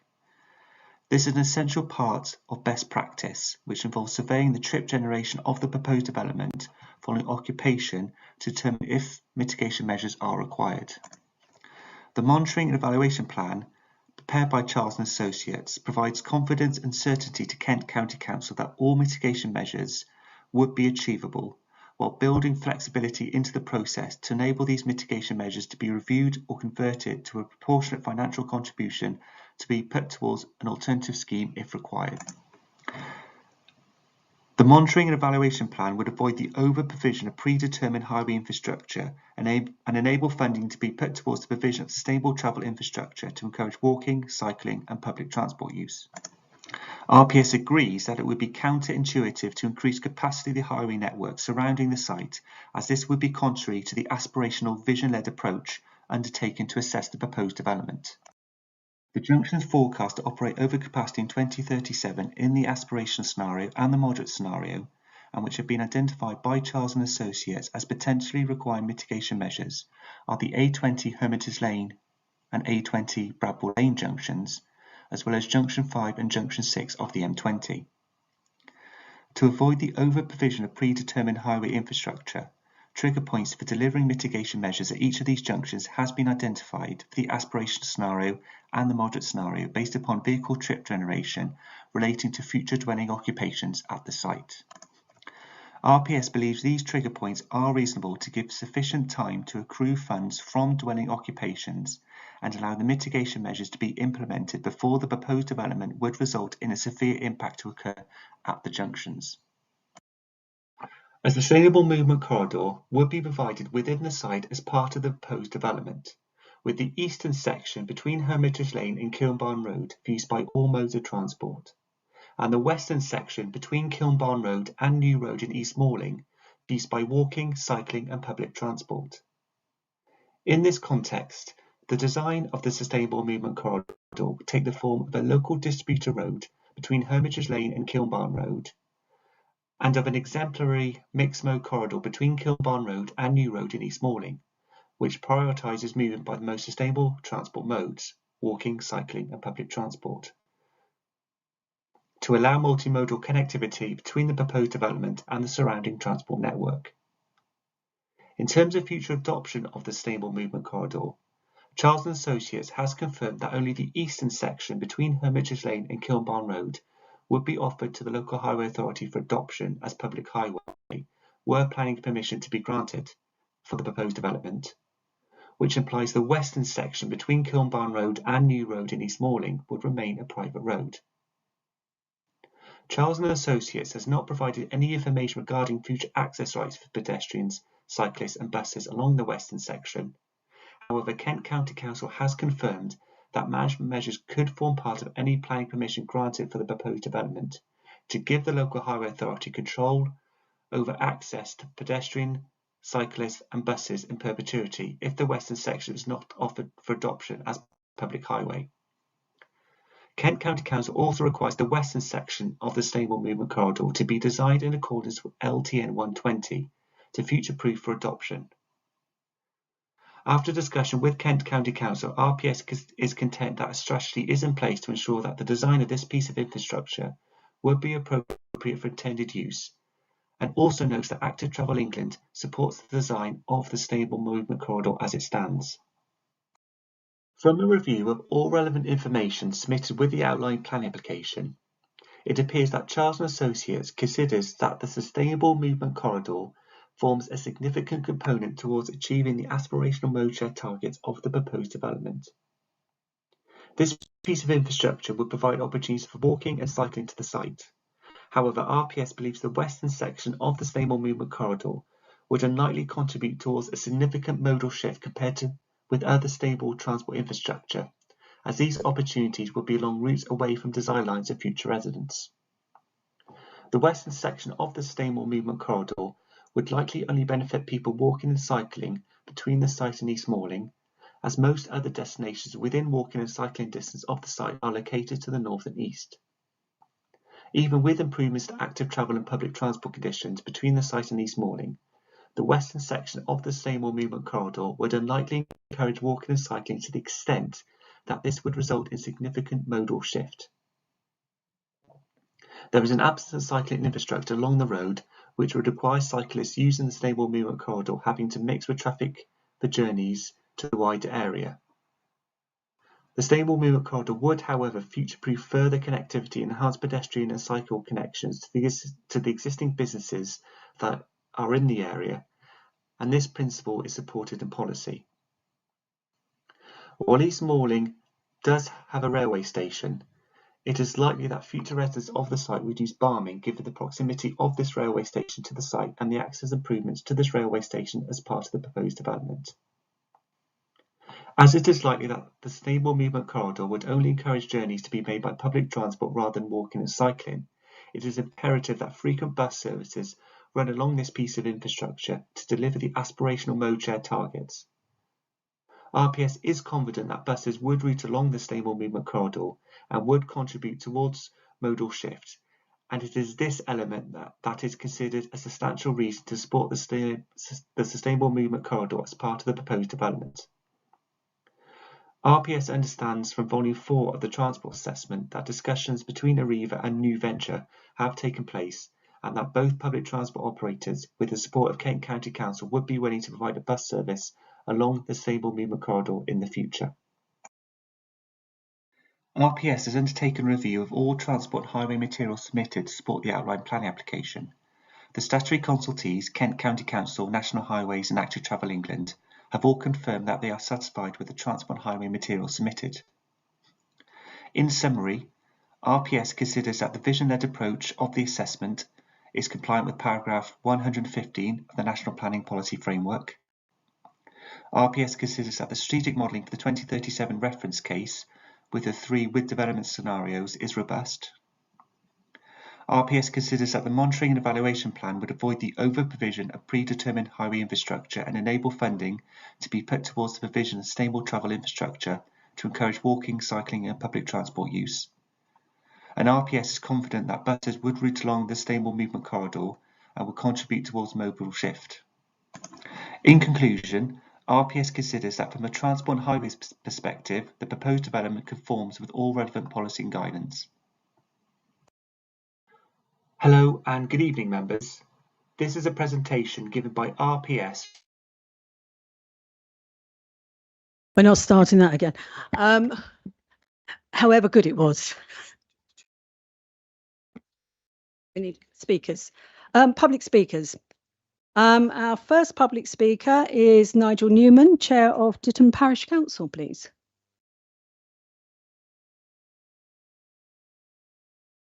You have your 3 minutes. You've been here before. Ditton Parish Council maintains its objection to this application with its detailed objection that was submitted on our website. In our initial objections, Ditton Parish Council was concerned that there was an unacceptable risk that a sufficient supply of potable water could be provided to this development, and that there was no means of transferring foul water from the proposed development to the waste treatment works. Currently, South East Water, in their letter to development on the 31st of October 2022, in one of the initial trunk or documents provided to support this application, confirmed that it could not receive the foul water from this proposed development, as there is currently inadequate capacity within the existing foul sewage network to accommodate foul flow from the above development. The development would also increase flows to the sewage system, which may increase the risk of flooding to existing properties. An additional off-site sewers or improvement to existing sewers will be required to provide sufficient capacity to service the development. Ditton Parish Council believe any full solution will require 24 months after the planning application is granted. We urge it is rejected in development as being non-compliant with paragraph 77A of the National Planning Policy Framework, specifically the absence of planned infrastructure to provide potable water. Thank you. Thank you. Our next speaker, are you okay? Okay. Our next speaker is Peter Cooling from Teston Parish Council. Peaston, sorry. I'm from the other end of the borough.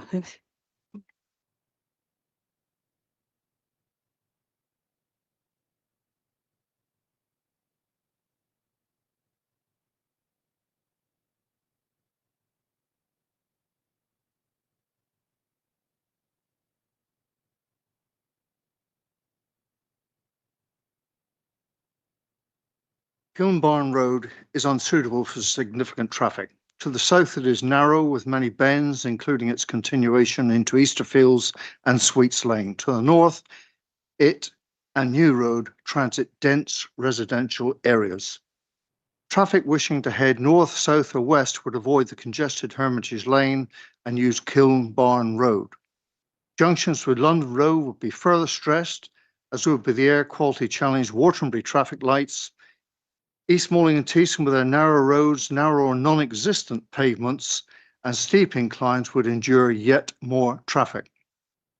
This application also introduces a sustainable movement corridor to East Malling. While there is no issue with the existing footpath being upgraded to form a walking and cycling route, The proposed bus service is problematic. A recent planning approval required a bus service at Bellingham Way, which has yet to materialise. Tunbridge and Malling commissioned RPS Group to review the traffic-related documentation. Despite the presentation you just heard, that has not been fully explored, presumably because it contains comments not supportive of this application, such as 1, quote, the western section of the Sustainable Movement Corridor will be unlikely to encourage walking or cycling to the extent that this would result in significant modal shift. 2, KCC, quote, not desirable to have a bus gate on a route with an infrequent bus service. 3, quote, Arriva, a new venture with the support of KCC, will be willing to provide bus services along the SMC in the future.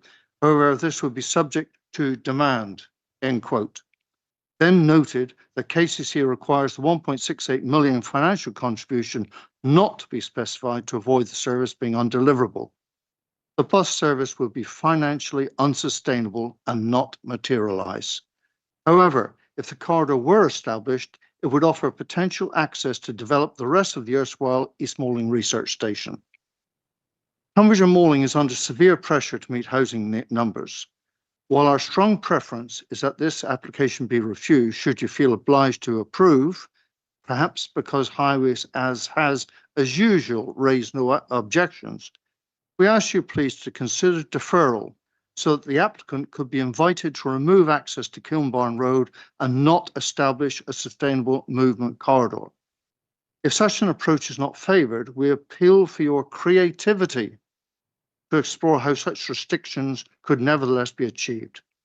That would then align with access arrangements in the now withdrawn local plan and would serve to protect existing communities from a potential flood of extra vehicles utilising very unsuitable roads. Thank you very much.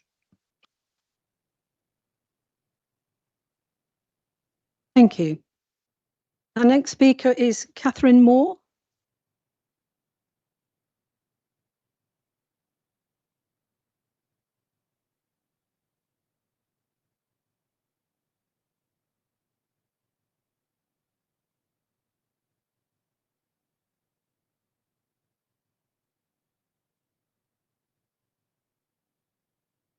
Chair, members of the committee, I object to application 24/00372.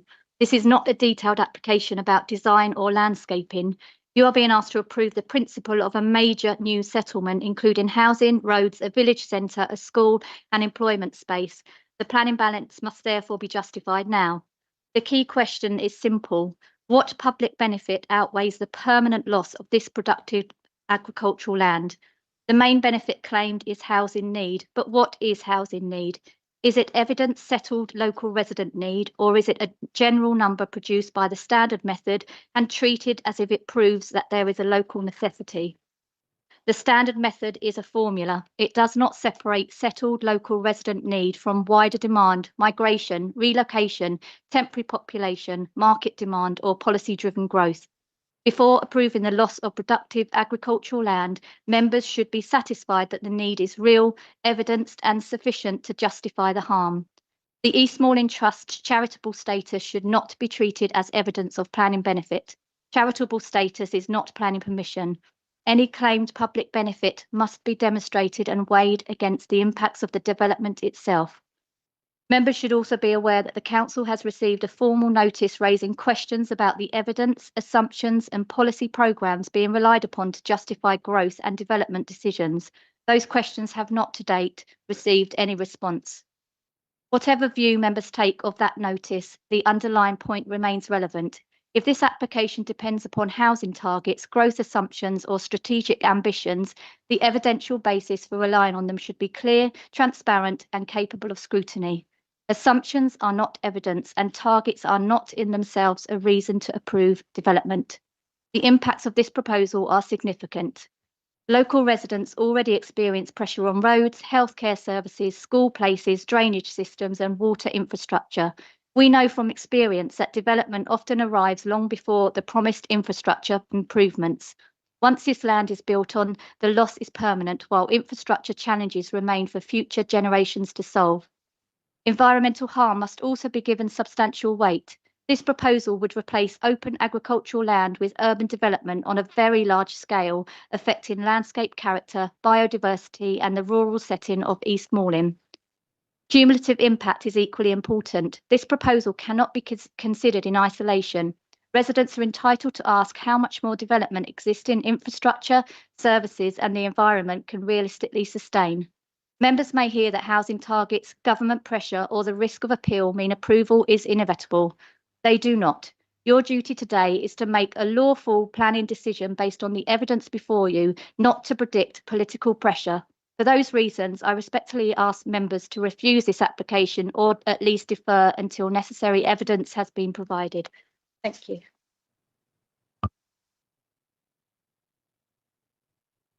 Our next speaker is John Newman.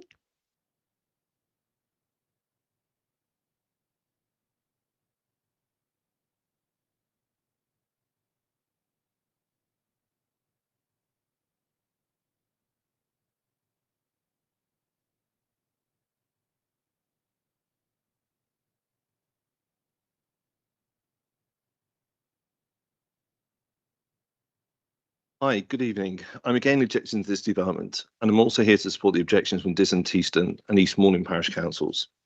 Today, Kent is again under a red alert from South East Water and remains under serious water stress. At the start of today, there were 3 major incidents, and over the course of the day, this has risen to 5.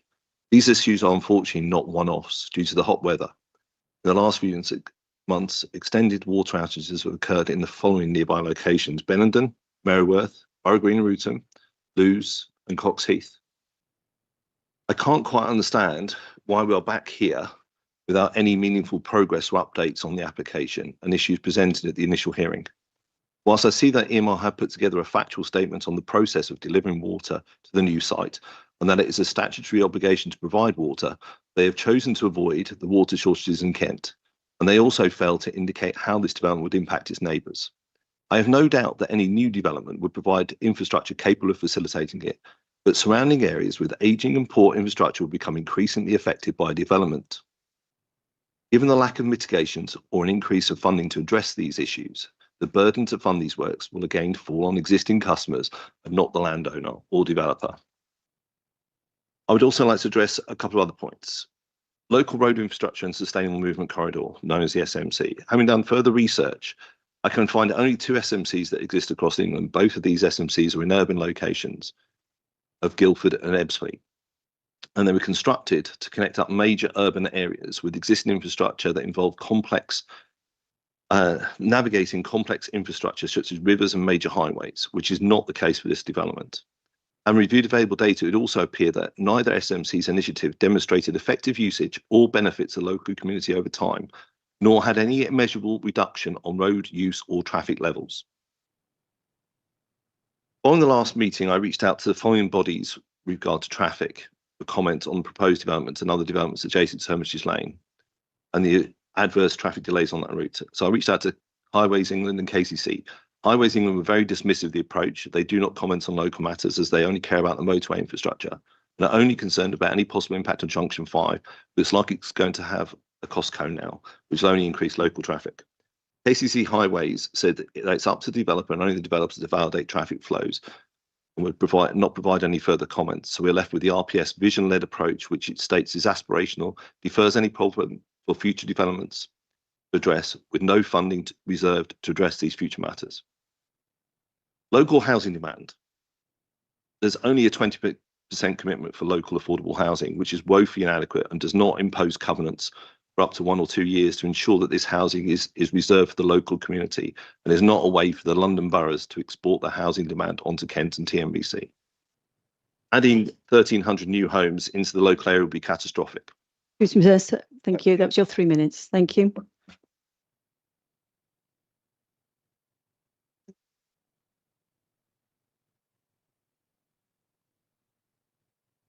Our last speaker was online, but apparently is no longer. Sorry for the delay, sir, if you're still watching. We have now the applicant or agent, Mr. Gregory Evans.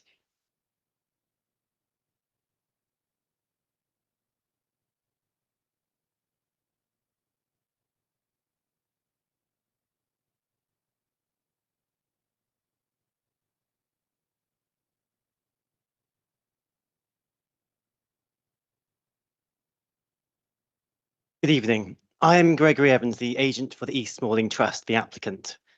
The Bradbourne scheme will deliver a new community of homes, open space, a new primary school, a neighbourhood centre, and will support a strong and competitive local economy. It includes infrastructure for bus service and high-quality pedestrian and cycle links to benefit everyone. 10% biodiversity net gain will be delivered. With the inclusion of agreed mitigation measures, there are no objections from key technical consultees. The Section 106 legal agreement secures over £22 million. This includes 1.7 million for health facilities, 6.9 million for primary education, and over 10 million for secondary education. £1.6 million bus contribution is also secured. The site was identified as an area of opportunity for new homes in the previous draft local plan. It is also identified as a strategic housing allocation in the recent Regulation 18 local plan, which is supported by a robust evidence base prepared by TNBC, and the Reg 18 plan was approved by the Housing Planning Scrutiny Committee last October. The direction of travel of the borough's spatial strategy has long identified this site as suitable and sustainable for new homes. National planning policy is changing to include a default yes to approve applications close to train stations. This site is a short walk from Barming Station. A new crossing on Hermitage Lane to the station will be provided, as well as £420,000 for station improvements.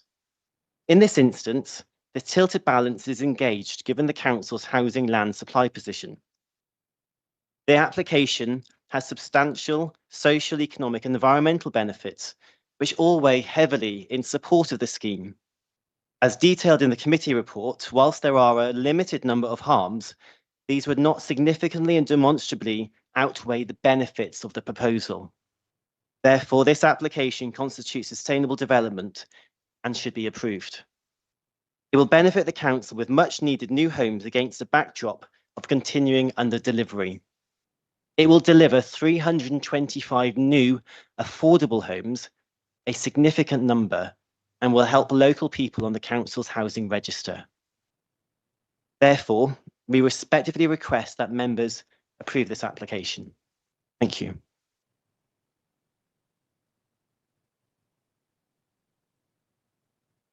Thank you. The councillors who called it in, would you like to speak first? I have Councillor Roud. Oh, right, sorry, we need the team to come, and we haven't got enough mics that are working, so.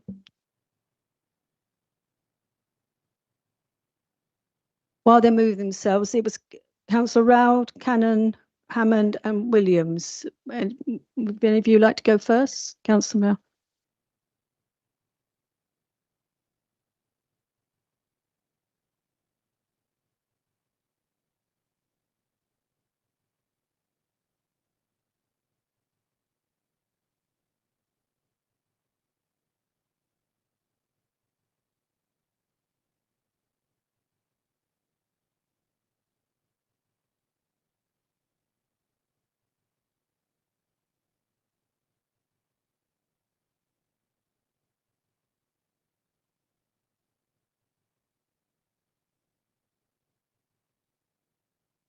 Councillor Roud, before you speak, I'll get these gentlemen to introduce themselves. Okay, when you're ready, gentlemen, from. Hi, yeah. Hi, Anthony Burb, Principal Transport Planner, RPS, or now Tetra Tech. I did the presentation. Hi, good evening. Jamie Connors, the Director at RPS. Chris Sampson from KLW Planning, helping the council with the application. Mike Holmes, KLW, and that was my voice on the presentation earlier. Councillor Roud. Thank you, Chair. Just to say I'm not a member of this committee, although I was a member of Area 2 when it came to that. I've got about 3 or 4 questions. I'm going to sort of rattle them off pretty quick because it's getting on a bit. I'm sure everybody's getting warm. But first, I've got to say that, yes, this development was in the last proposed local plan that failed. And as such, I really can't see a problem with that, with the exception that that proposal said that there was should be no access onto Kilnbarn because of the actual infrastructure around that end of the proposal. So, with that in mind, just bear with me while I just liven this up again. I'm really objecting to the SMC from Kilnbarn down to East Malling. If I can read you what the definition of an SMC is, a sustainable movement corridor in the UK is a dedicated prioritised route through towns or cities designed specifically for pedestrians, cyclists and public transport, like buses.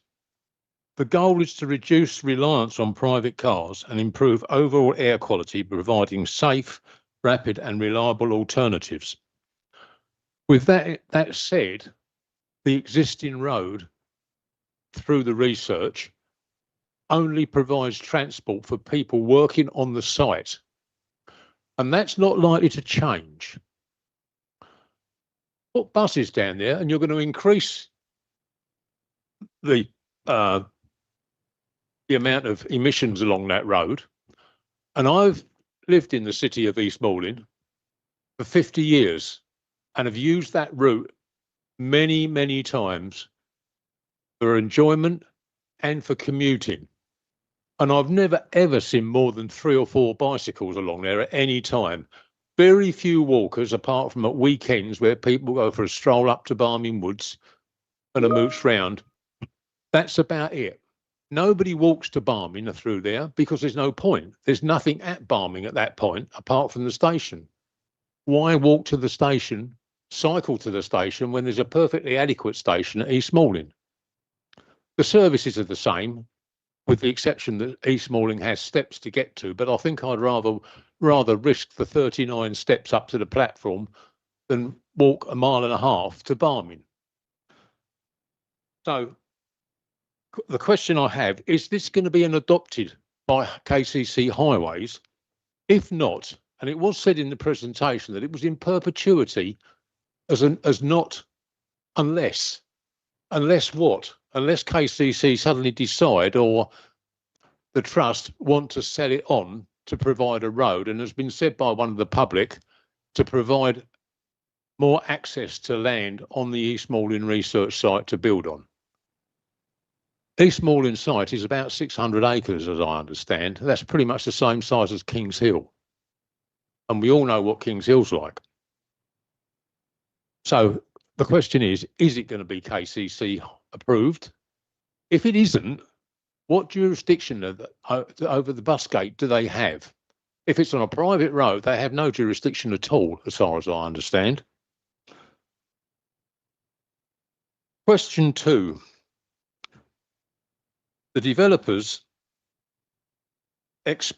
seem to be expecting traffic to be diverted through St Peter's Road and down Bradbourne Lane. Now, Bradbourne Lane is a very quiet road at the moment. There is no reason to improve the junction at the end of it.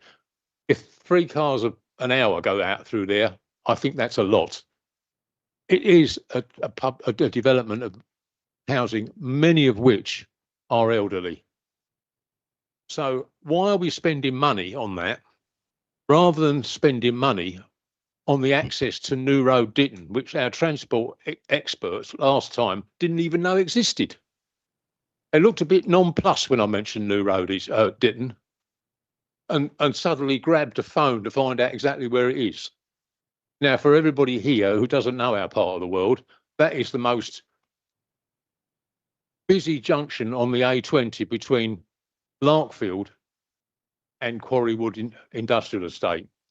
It's constantly queued up all day. It's not just at peak times, but you can sit there for 20, 30 minutes waiting to get to the traffic lights at New Road Ditton. It's been looked at many, many times by KCC Highways, but they've managed to do nothing about it. They tell us because there's a power transfer station behind the wall there. Now, S106 money from Bradbourne Lane could be used to move that power station or switching station behind the wall and improve the junction no end, and that would improve everything. It would remove the problem at bottom of New Road and make life so much easier for local residents. Question 3. I understand it will be up to a bus company to arrange a route. Surely this must have been talked about before. The route from where to where? Nobody goes from East Malling to Barming. It's not somewhere you want to go to. You might want to go to the hospital. But 3 years ago, we ran, my ward colleague and myself, organised a bus route to the hospital. It was designed by New Venture buses, and after 2 years, was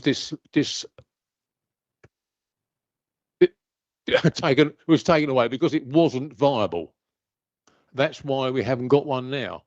The only people that used it were people with bus passes, and that wasn't very many. Now, you could argue that you could go across the western end of the SMC to the hospital, but generally speaking, if you're going to the hospital, you aren't well. For one reason or another, you're either infirmed or you've got an appointment there. Surely you're not going to cycle there. Those kind of people do not use bikes. And as I think has been said once before outside of this meeting in one of our presentations, you must be living in cloud cuckoo land if people are going to use bikes to get around. This is a rural community. This is not the city. And I say not the city of East Malling or the city of Barming. It doesn't exist. I'm sure somebody will say, oh, well, you could use the bus service to go shopping at Larkfield. Why would you want to when you could walk on the public rights of way through this development to Sainsbury's or Marks and Spencer's or Smith's Toys or Curry's and all the other shops on the Quarrywood estate, which will be a 5-minute walk away? Why would you want to go via East Malling, which is going to take you probably 3/4 of an hour to do? So bus service must have been discussed. I don't believe that nobody's spoken to one of the bus services about it.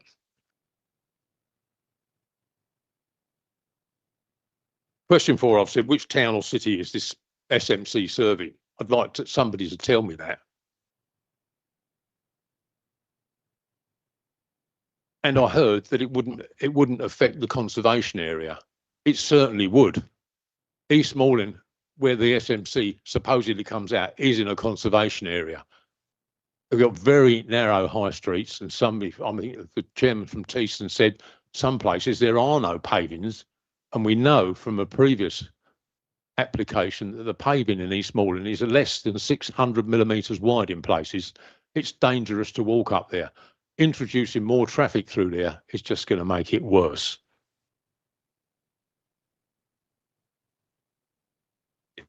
In my opinion, and I think there must be a lot of people from that I represent in East Malling, in fact I know there are because they talk to us all the time, that think this is a completely ridiculous idea.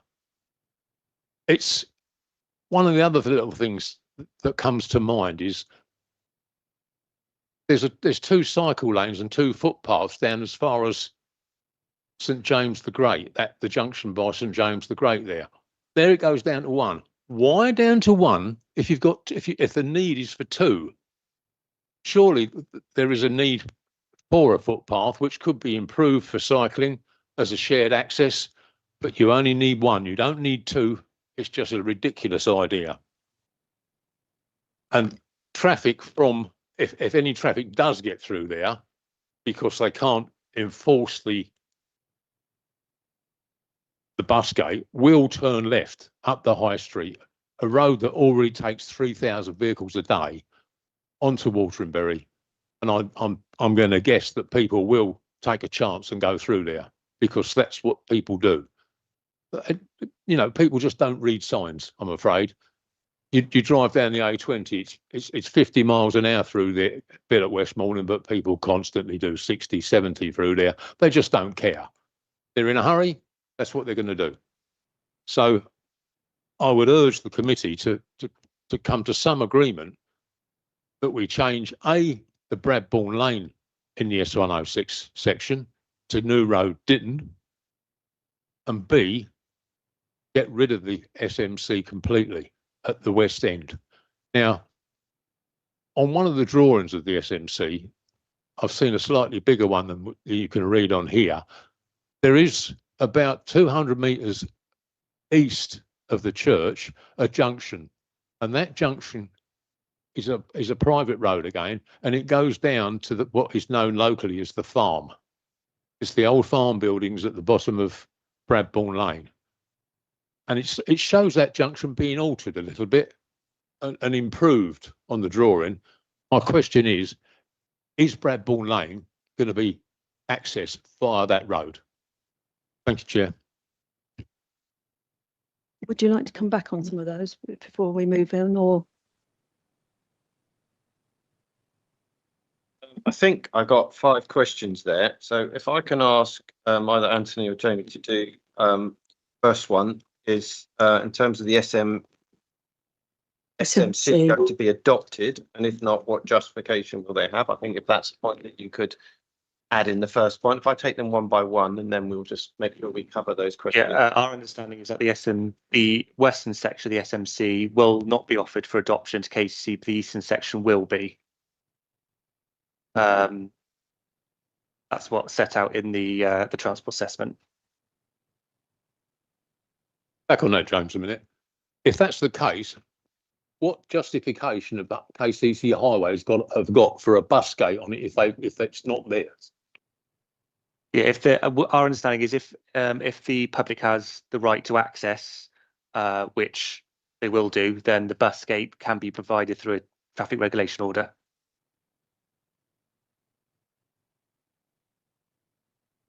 Through the chair, please. Yeah. So if I carry on in terms of a second question, which town, city is it serving, the SMC? I think if I could ask you to come back on that one. Yeah, our understanding, reading the transport assessment, is the SMC is designed to bring forward the visual-led approach. So as set out in our technical note, we don't believe that walking and cycling will be influenced too much by the SMC. However, the SMC is required for bus service provision. The western draw, as I said, is not too much for walking and cycling, but as we said, the point is that it's the bus services which require the SMC to be brought forward. That gives KCC flexibility to run bus services through the development, subject to demand of the new population. Come back in terms of the bus company. Surely there have been discussions to arrange a route. I'll answer that. Maybe if you can add into that, and then maybe Mike, if you've got. My understanding is obviously on page 426 in the box of heads of terms. There's obviously a contribution secured by this application of 1.68 million towards bus contributions. It's quite standard practice that you won't actually decide a route because that's in control of KCC at the time of the application, especially when there's something of this size. And KCC, who are responsible for in terms of bus provision, bus route negotiating in terms of those contract provisions, they have requested the contribution that's secured, and then following on from that, they would then work out which bus company. That's not something that usually happens on a large scale application where you decide the bus company and the route that's going to be decided at the time of the application. So the contribution allows that to come forward, and we'd make sure that as part of the discussion, if the application were to approve, that there is a good leverage of time before that contribution has to be spent, given the previous issues that happened in the past. Unfortunately, I know you asked a second question, and I didn't quite write that down. So Bradbourne Road, and why is that being taken as an exit? Newton Road Junction is the, yeah.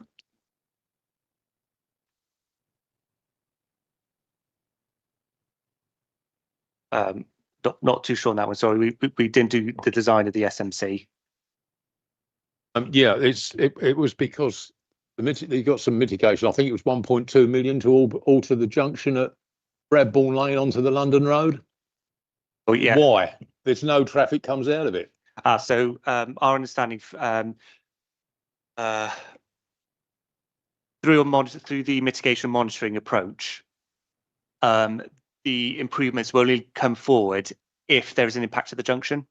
So once the development comes forward, if for whatever reason the vision-led targets aren't achievable or aren't being achieved, and there is an impact at that junction, then KCC has the money then to implement the mitigation measures to accommodate the additional traffic. But there's nothing, from our understanding, there's nothing set out as this will happen. I think I said in my presentation, it's not predetermined infrastructure. Won't be delivered as part of the development. It will only be delivered if and when the mitigation is required at that junction.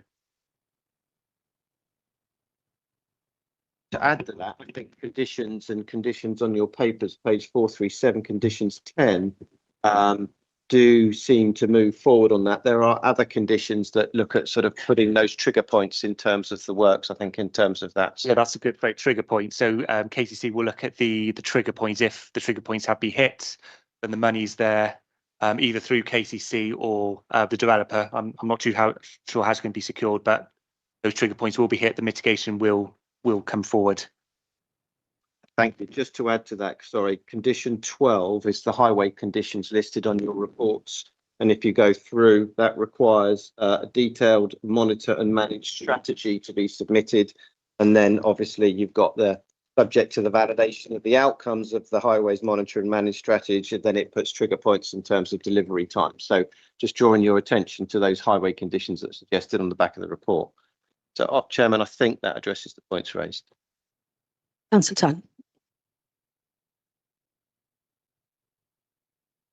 Thank you very much, Chairman. I've got two things really, the minerals and the SMC, but as we're talking about the SMC, I'll deal with that one first.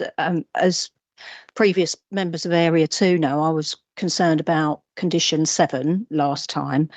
I've been reading some more, I've been scratching my head, and I think the whole justification for the SMC, it just really troubles me.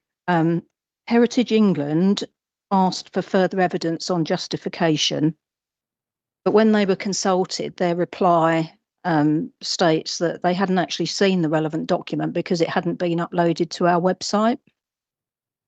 So it doesn't look as if they ever saw that. And they say it's up to us, a bit like the minerals, it's up to us to take a view on whether adequate justification and evidence has been provided. The Conservation Officer also concludes by saying that we must be sure that harms have been minimised and avoided and that it is justified. We're told the SMC offers a gold-plated standard active travel corridor. Active Travel England are obviously very happy with it, but they weren't looking at heritage. They were looking at active travel. And obviously Heritage England, from all their various responses, repeatedly identified harm, which they've reduced to less than substantial at the lower end because some changes have been made near the church. But we are talking about some of the most important heritage assets. We've got the Grade 1 listed church, we've got Bradbourne House, also Grade 1 listed. We've got the Roman Villa, the Scheduled Ancient Monument, and we've got the conservation area, and we need to give all of that significant weight in our planning balance. The justification document itself says no increase in vehicular usage is anticipated beyond the provision of a bus service to promote sustainable travel, and also says any visual or audio impacts on the general setting of the area will therefore remain unchanged from the current position, and the effect of a bus service using the route is considered de minimis. So we could accept that on face value and say there's not really going to be any material harm. But doesn't it pose the question that if we are barely going to notice what this bus service is, if it's going to be so infrequent, what is the justification for spending 7 million on widening this estate road, especially when, as we heard in the presentation, the applicants accept that the western section is unlikely to contribute to a significant modal shift because it doesn't follow desire lines. you're not going to have residents flooding from this development to East Malling because it's got a really low employment attraction factor. I think it was 1.5%. And those who do cycle are going to get to East Malling and find they haven't got any cycling infrastructure to help them get anywhere. They're going to be dumped onto the road, which, as Councillor Rao was saying, it's a really busy crossroads during the peak times. And we don't really want cyclists weaving in and out of traffic. So I think, in effect, the success of the SMC will be reliant on the bus service, which as yet, as been said, really, it's just a fantasy. We have no idea where it would go, whether it will ever, materialise. Would it be sustainable in the longer term? And when you look at the existing road through the research, it's quieter and safer than any road that is in the locality. It's got pretty good visibility. There are some long straight sections on it. And I think despite what the justification document says, and I do walk through the research, I'm very familiar with the right of way through there. I just don't accept that it's uncomfortable as a pedestrian or as a cyclist. We haven't been presented with any details of safety issues on the road. We don't have any accidents on it. I've never had any complaints about that section, in terms of pedestrian or cycle safety. It's got a 20 mile per hour limit now, which fits very nicely with the 20 mile per hour scheme that we've now got throughout most of East Malling. And 2 buses an hour is not going to have, I don't think, a material impact on safety such that we need this SMC. So just while we're being saddled with a road when it will cause harm to important heritage assets, but when the benefits are tenuous, I'm not clear, and I'm very unhappy about it. I think there's something else going on here. I'm very sure of that, and it relates to the long-term aspiration that's referred to in the transport assessment to have a continuous road between the A20 Poppyfields roundabout and New Road East Malling to relieve the surrounding network. That's about creating a southern bypass by stealth. When modal shift fails, as I think it will, there will be pressure for the SMC to be opened for all traffic, and that would be absolutely disastrous for East Malling. The applicants say the Crossroads at East Malling is operating at about 100% capacity now, and it would be predicted to increase to 130 if it was opened, if the SMC was open to all traffic. And obviously, if that was to happen, that would have very, very significant impacts on the heritage assets. The changes by the church, so the sort of removal of one part of the cycle and footway, it seems to me that's being considered solely in the context of it being an SMC, not as a road open to all traffic. So if Heritage England thought that it was in effect to be a bypass open to all, I'm pretty sure they would have been objecting quite strongly. So whereas I wasn't convinced before about condition 7 and whether that was adequate, on reflection, I'm leaning towards the view that the SMC as laid out is just not justified. If it was approved, and I raised this last time, then the significance, the importance of it remaining closed to traffic because of the harm to heritage, it is so significant. It ought to be a planning obligation. And I don't understand why we've been told that a covenant couldn't be included in the legal agreement. The applicant owns the road. We've heard that they're going to continue owning the road, that it won't be transferred. So they have control over it. And in that respect, it seems to me that it's the same as any other land for which planning permission could be given and for which legal obligations might arise.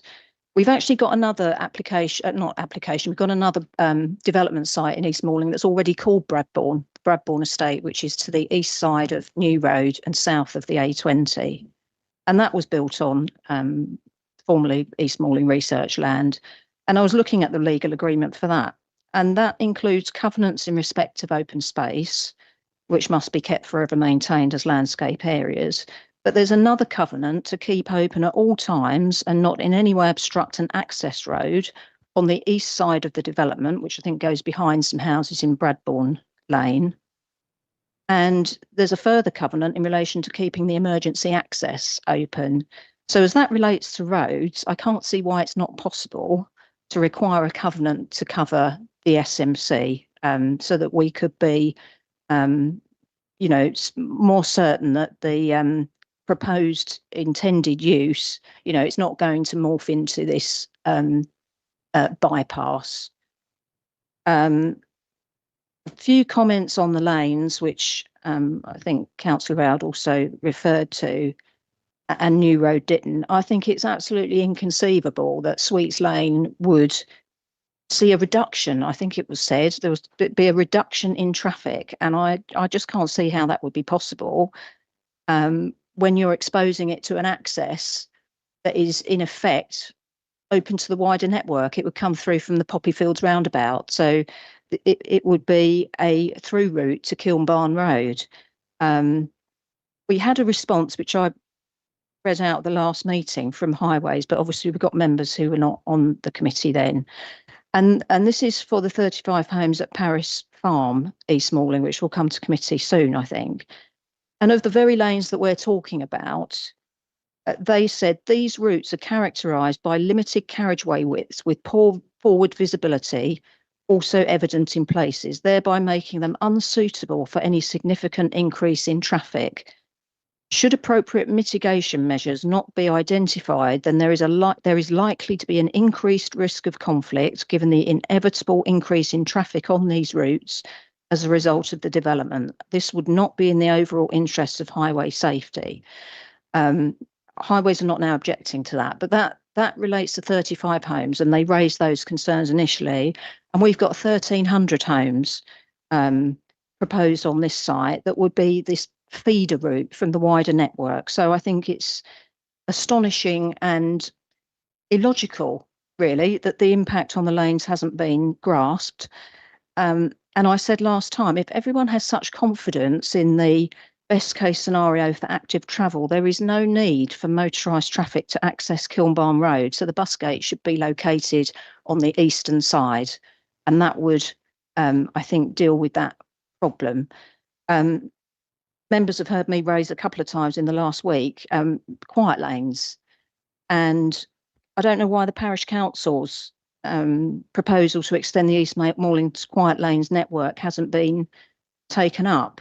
I think on its own, it wouldn't be enough, but I think it would at least emphasise that you have shared use in those lanes. There's already been an increase in traffic because of Ditton Edge, and also Panatone. We get particularly vans coming through in droves through the lanes. So I think we must keep traffic volumes down on those lanes, which actually in themselves are used by walkers and cyclists and equestrians, and they've got very poor visibility, forward visibility. So I'm really quite cross that nothing is, that we seem to think that that's not going to be a problem. Could I just deal with minerals as well? Because that was my other thing that I raised last time, was one of the deferral matters. And I've read the assessment, I've seen KCC's response, and I've read that in full, and I've seen the supplementary. And I agree that once you start building houses on this site, that you can't really have the two uses running alongside each other. But I'm still not convinced that quarrying ahead of development isn't feasible. And I think in some respects, the applicant's consultant is clutching at straws. They talk about vibration and dust and noise, but if they weren't capable of being ameliorated, then we wouldn't have Hermitage Quarry just down the road. So, those things are capable of being managed through conditions. They mentioned the railway, and of course that would need to be monitored, any blasting near the railway, but directly to the south of the railway, all of that along the edge of the railway has already been quarried. If you look at Google Earth going back to the 1960s, through to the 1990s, you can see the quarrying taking place. So again, with the right safeguards, it is possible. Some members may remember, was on Area 3 at the time, the Peafield development at Barming that we approved, which is just over the hedge really from Hermitage Quarry. So yes, residents will notice the blasts and they will, you know, hear their glasses chinking in their cupboards and get a bit sort of worried about it. But everything is monitored very stringently when it comes to quarrying. So, you know, all the data is published on KCC's website. I'm not aware of any blasts that have exceeded the levels permitted. So, you know, it's things are doable. And I think my main point on the ragstone is that it is going to run out at some point at Hermitage Quarry. And if we don't have a local supply of hard rock, as Councillor Taylor said at the last meeting, we would have to import it. And, you know, you've got all the implications that go along with that. And whether we like it or not, the remaining viable quality ragstone is here in Mid-Kent. And I think the only reason that this site hasn't been quarried in the past, it's not because it's inferior ragstone, it's because the site's been tied up with the East Malling Trust for over the last 100 years. And it's only now that it's becoming available. So, you know, if it's surplus to requirements, I think we must consider whether that 4.3 million tonnes, which is a substantial resource, whether it's right that that is sterilised. It's not a random location. It's not in the back of beyond. It's not a small site. So, you know, if it was, we probably wouldn't be talking about it. But it is adjacent to an existing quarry that's producing the best quality ragstone. And it's surrounded really by other previously quarried sites. In terms of what KCC say, there are sort of criteria under their policy. They say criteria 3, it's not robustly evidenced and should be considered unproven. And it notes there is a lack of supporting data. So really it's just sort of words in the document. Number 7 is irrelevant because the site isn't allocated in the local plan where mineral safeguarding has been considered as part of the process. And that then leaves criterion 5, which puts the ball with us in terms of the planning balance. But it says, assuming we are satisfied that opportunities for prior extraction have been explored. So I think the question for us is, do we think the prior extraction has been robustly explored? And I don't think KCC thinks so. Do we think the need for housing outweighs the minerals, or do the minerals outweigh the housing?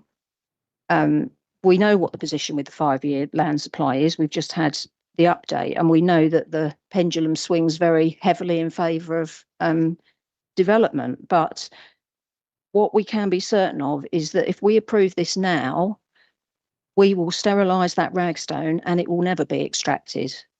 And I question whether that is sustainable development. And just finally, I'm just a layman. I don't necessarily understand these things and why it wouldn't be possible to build post quarrying, or why it would be absolutely necessary to infill the site. I grew up in North Kent, which is got a massive chalk quarries, some of which have been substantially filled in, some haven't, but there's a lot of development going on in the former quarries. And in terms of Hermitage Quarry, they don't seem to be having any problem backfilling as they go in the Westerly extension. So I don't know why it will be any different on this site. And I think the applicant's report just has a sort of rather loose statement saying it's unlikely to be suitable for substantial development without restoring the void. But I don't see any proof of that. That's all I wanted to say really at this point. Thank you. Thank you. Councillor Cannon.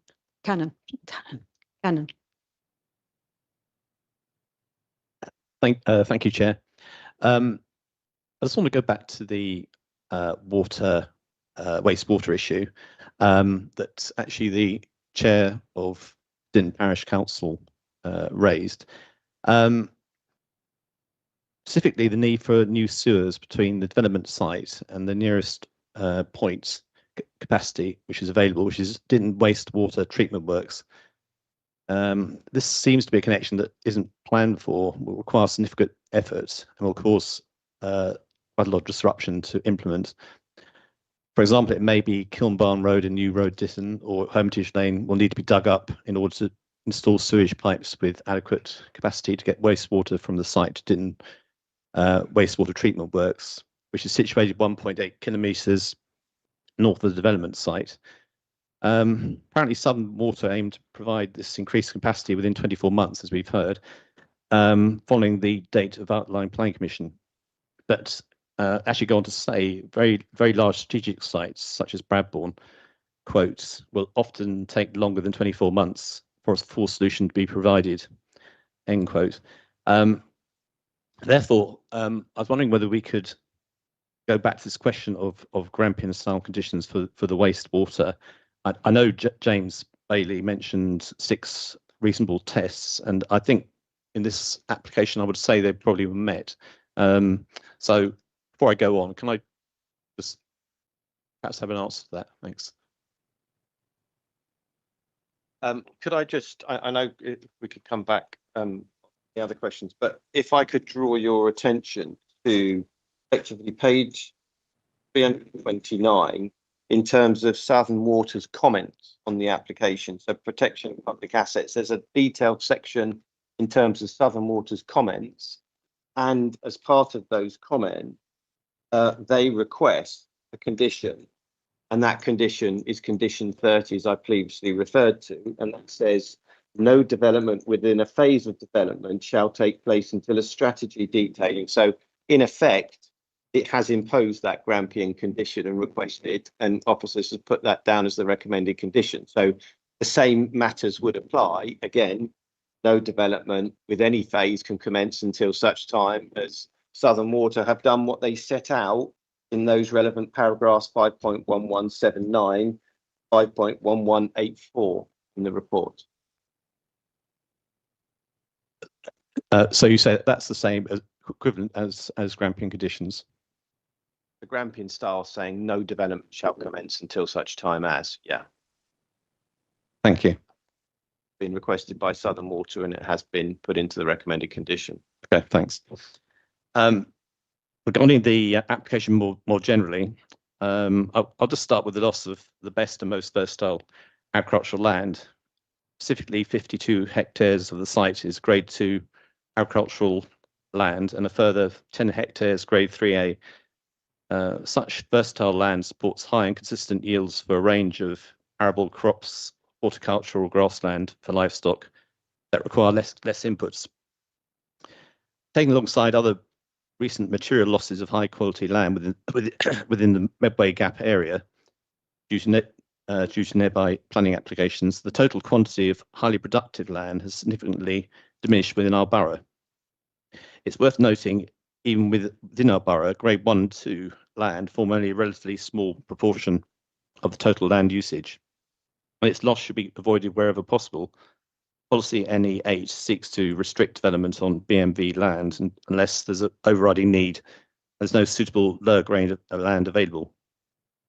It does deeply concern me that we at MBC are unable to meet our development targets without impinging quite so much on this scarce resource. And it's also an ongoing disgrace that our national governments continue to place so little value on national food security. I'd also like to take issue with the comment in the presentation regarding lack of connectivity of this site in terms of agricultural purposes. Only because I'm aware the land concerned has been let out to outside agricultural businesses in recent years, and there's easy access actually from the west.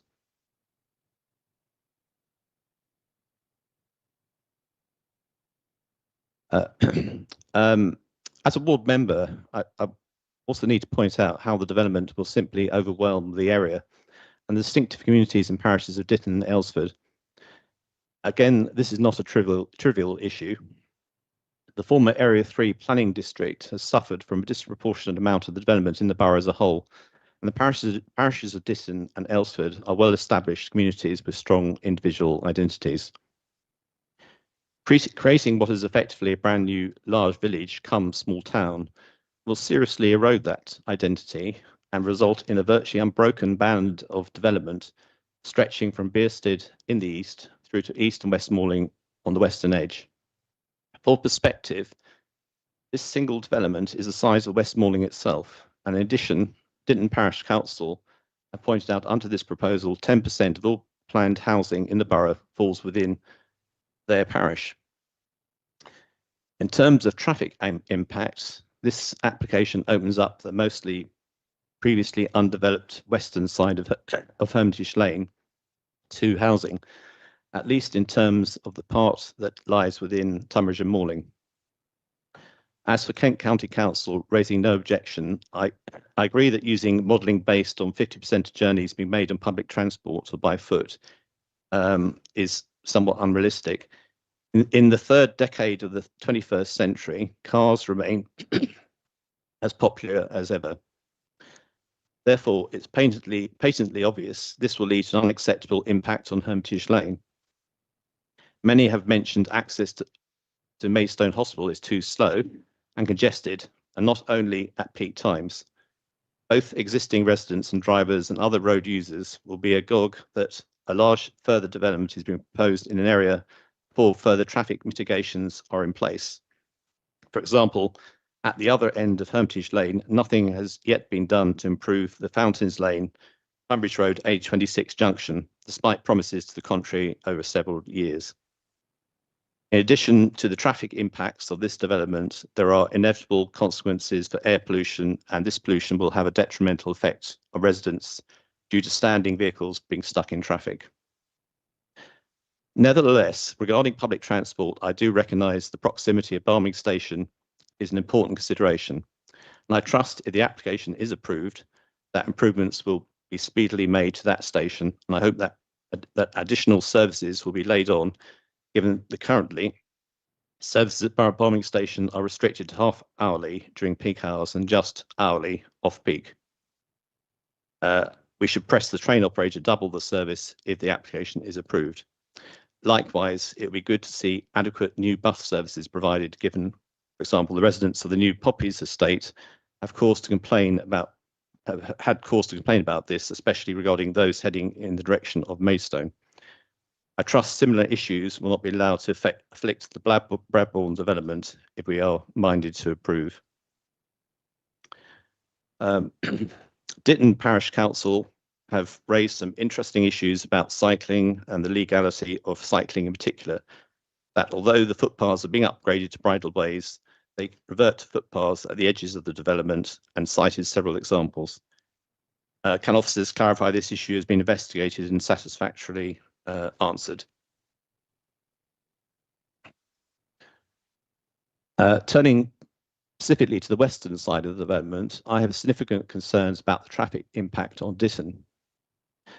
Partly thanks to the Orchard Mill development, the traffic using New Road Ditton has markedly increased in recent years. The traffic modelling would suggest creating a through route to the new Poppies roundabout will increase the traffic on Kilnbarn Lane and through to New Road Ditton. There's a consequent increased danger to pedestrians and children at the primary school in the village. This road is not designed for heavy traffic usage. Ditton Parish Council have pointed out that some of the road improvements on New Road Ditton appear to be on land that does not belong to EMR or TMBC and require changes of use and groundworks. The land involved also has protected village green status and could not be used to cycle lanes. There are other adverse impacts to consider on other roads in Ditton, especially St Peter's Road, which feeds onto Bradbourne Lane, as used as a shortcut. Finally, Ditton Parish Council have referred to an 811% increase in traffic overall in the part of Ditton south of the A20, and will be interested to know how that can be justified in planning terms. There's also the question of traffic heading south towards Redhill, Wateringbury, and onto Tunbridge Wells via Kilnbarn, Easterfields, and Sweets Lane. This route is currently wholly unsuitable, with high hedges, blind bends, and passing places. In these circumstances, and I've listened to Councillor Roud on the SMC, but I think we should consider passing an amendment restricting access to Kilnbarn Road to walkers and cyclists only, as that appeared to be the intention of the previous local plan. There's also the issue arising from previous developments on former EML land at Cyril West Lane, namely that footpaths were proposed from that site to the existing paths in Ditton, but these never materialised. My predecessor as Borough Councillor for Ditton took up this issue without any success, and even with this application, it's not clear there is sufficient funding in place to install an adequate footpath network of what may potentially become heavily used roads.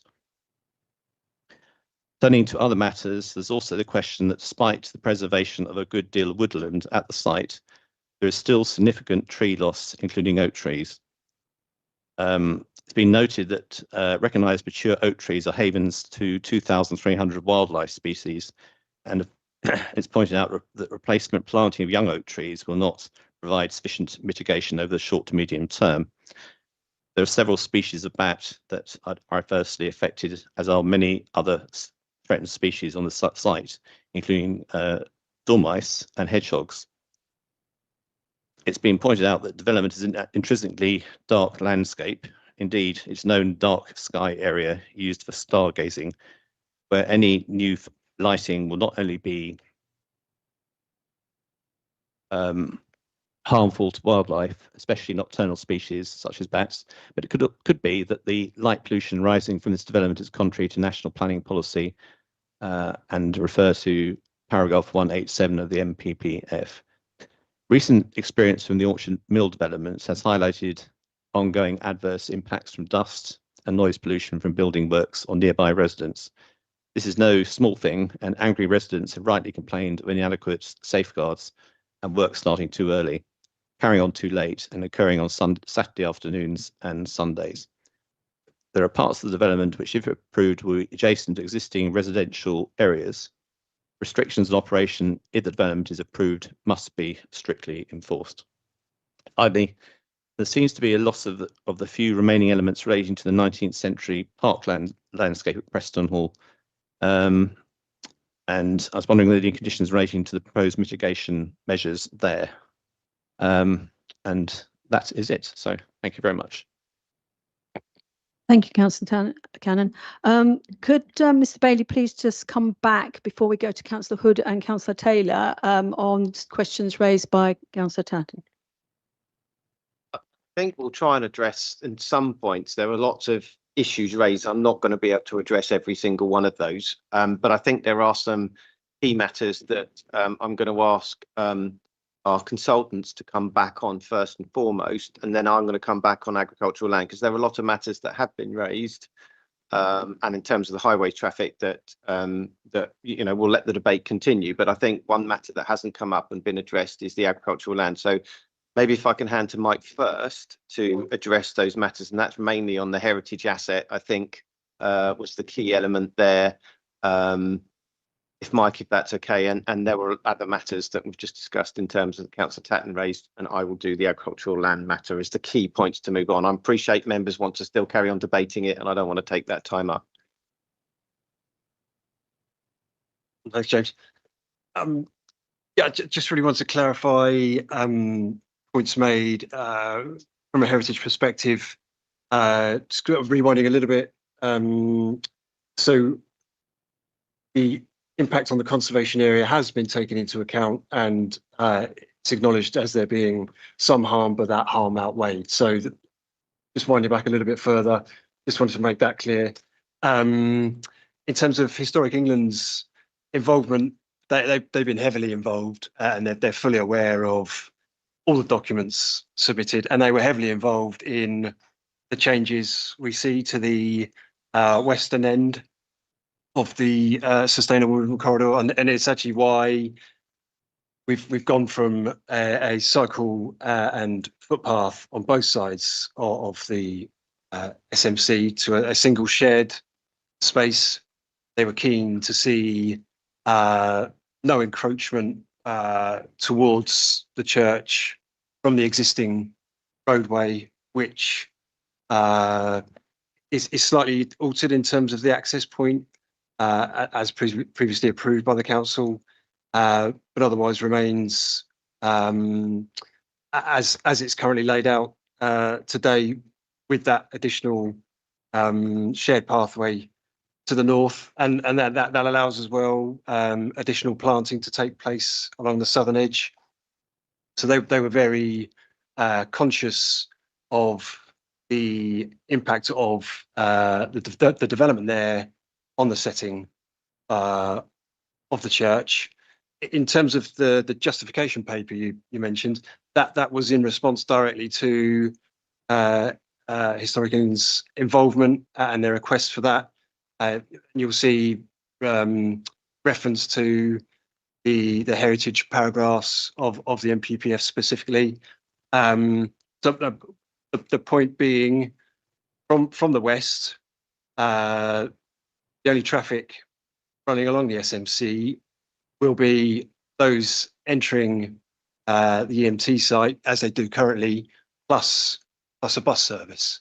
So the point being made there is, because the only difference in kind of vehicular traffic will be the bus service, in heritage terms, that impact is obviously very minimal.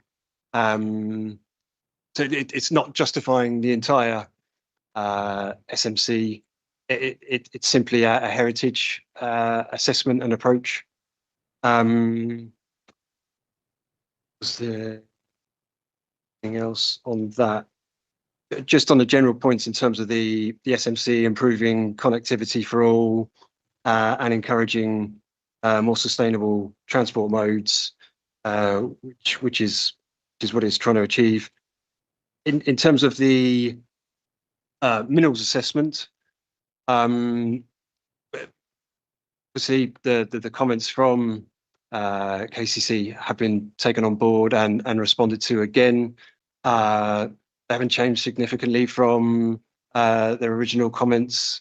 However, our recommendation is that we feel that the need for housing delivery does outweigh and overrides the minimal presumption for mineral safeguarding. The prior extraction opportunities have been looked at, and we are satisfied that the approach taken is correct, and we feel that criteria is met. Hence why we are recommending that the application go ahead, even though that mineral resource sits there. Thank you, Chris.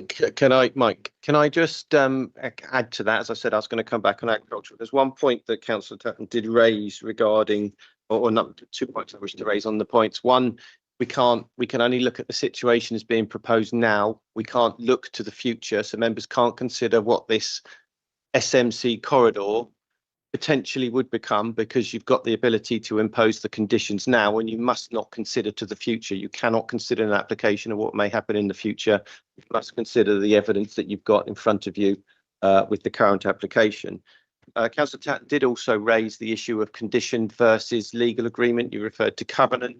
Obviously, NPPF sets out the tests that you have to apply in terms of condition versus Section 106 agreement. Section 106 agreement is usually, if it can be covered by a Section 106, if it be covered by a condition, it should be covered by the condition and not a legal agreement. The issues with putting it into a legal agreement, there is injunctive measures as an enforcement measure, which adds additional security.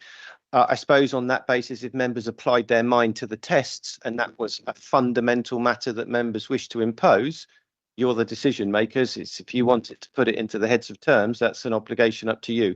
Your officers are recommending the condition that's covered by, but if you feel that that is so vitally important to the scheme and you wish to put it in the legal agreement, then that is up to you in terms of your ability to do that.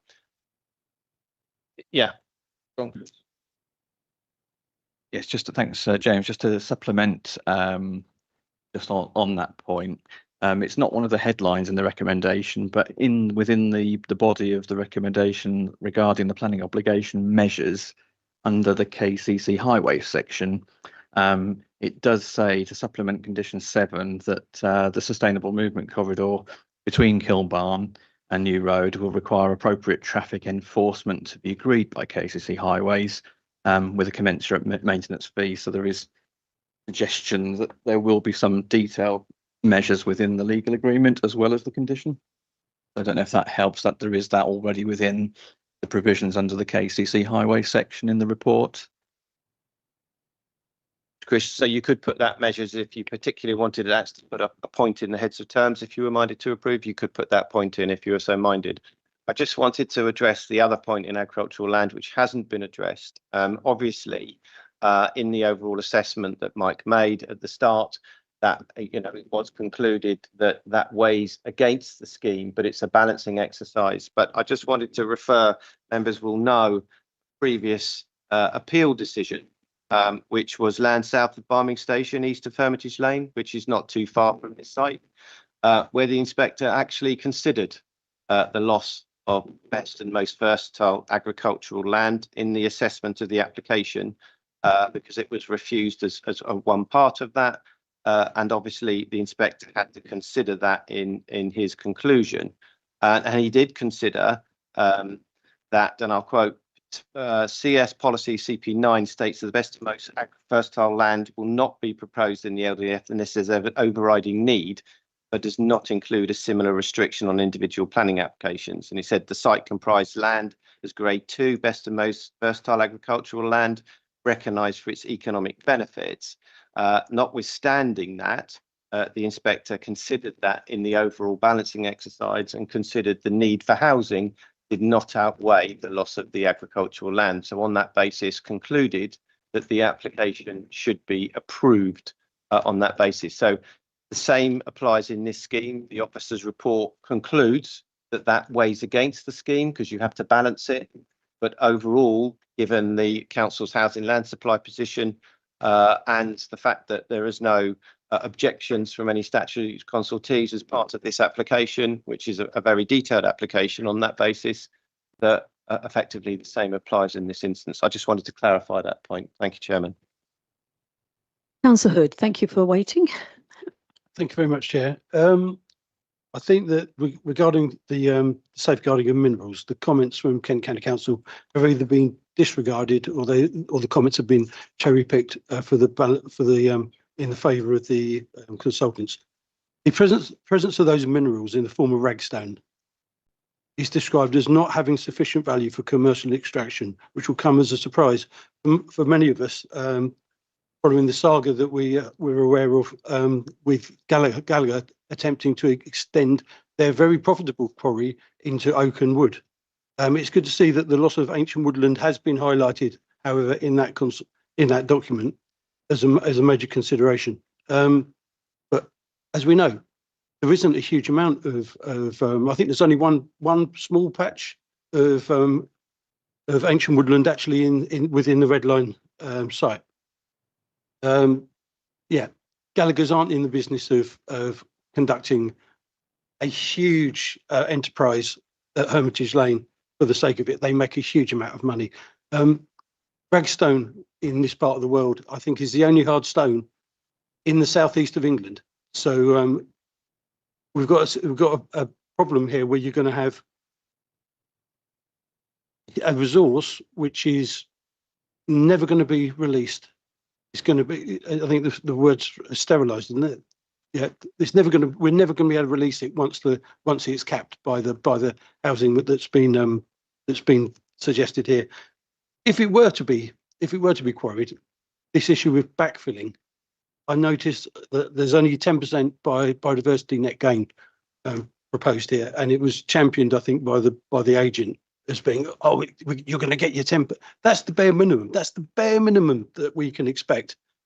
We could do away with some of that backfilling, and you could have a fantastic piece of blue infrastructure there in the form of a lake if you didn't fully backfill that area.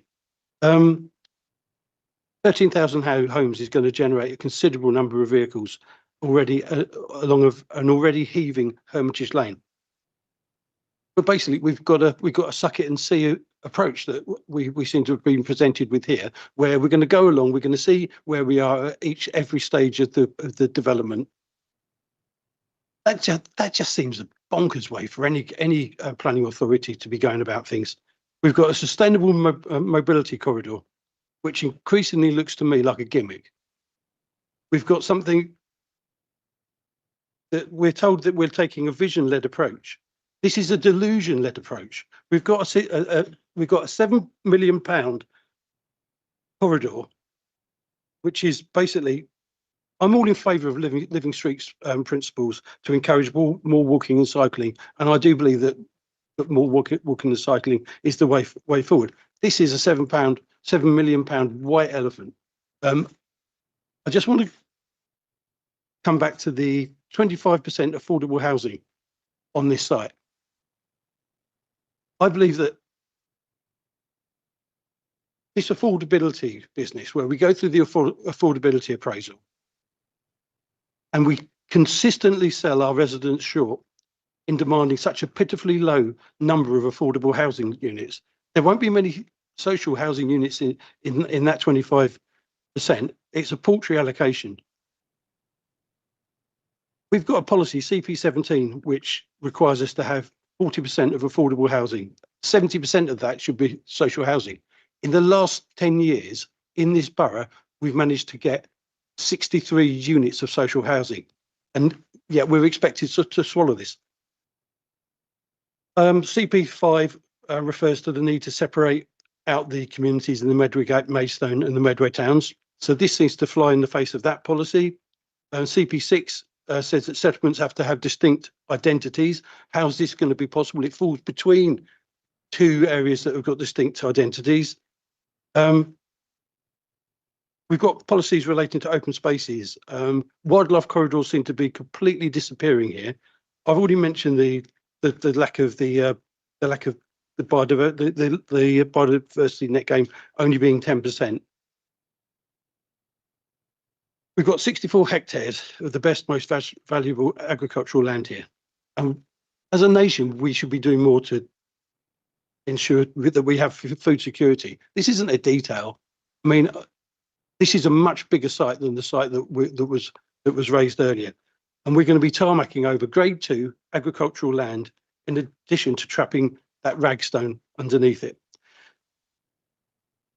We haven't really had any explanation about the environmental aspect of the potential quarrying, but surely there's access through this site in order to get that ragstone out.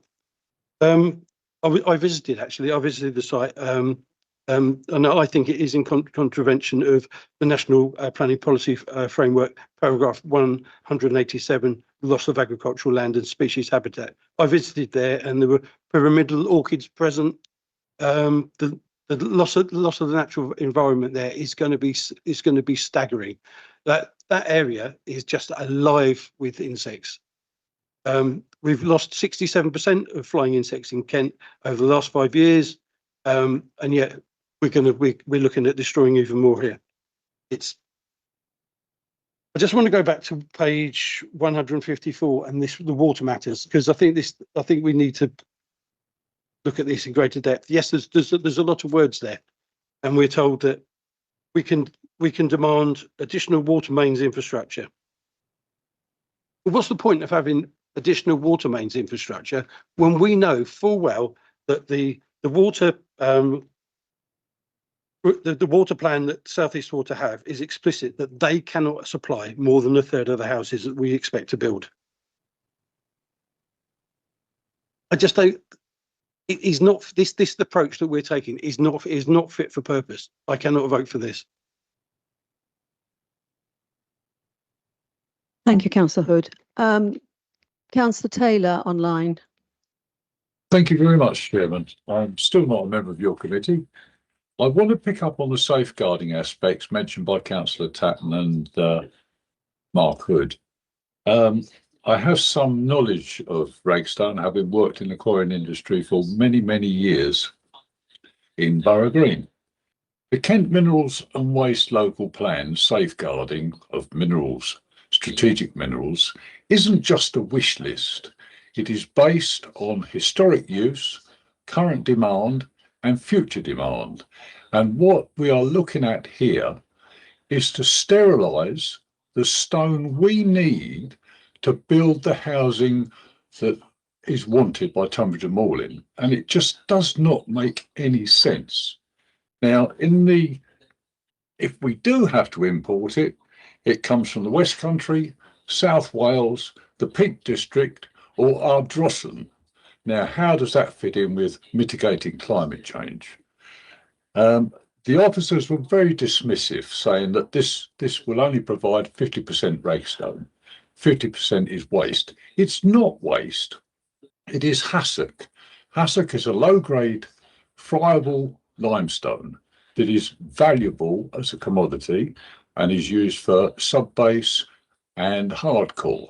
And it's a lot safer and less contaminated than recycled builder's rubble when you're building houses. The developer raised concerns about restoration. Well, look next door at Hermitage Lane Quarry. Yes, we've got some rogues in the industry, and we've got a few in the Borough Green area who don't restore properly.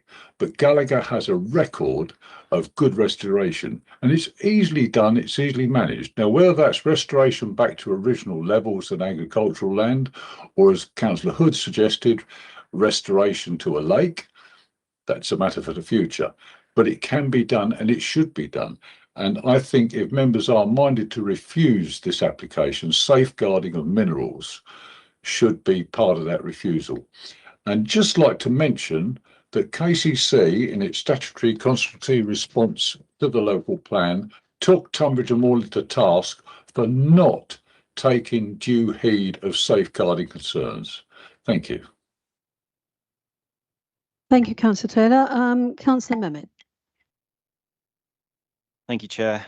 Just a few comments, observations from me. I think as other members have said, I really struggle with the idea of vision-led sort of strategy to highways mitigation. It's a lovely idea, but I think in about 10, 15 years, we'll look back on it and it's going to come into quite hard contact with reality. I think, you know, expecting 50% of residents to kind of cycle or take the bus in this day and age, residents too busy for that kind of thing. And I just can't see it happening, I'm afraid.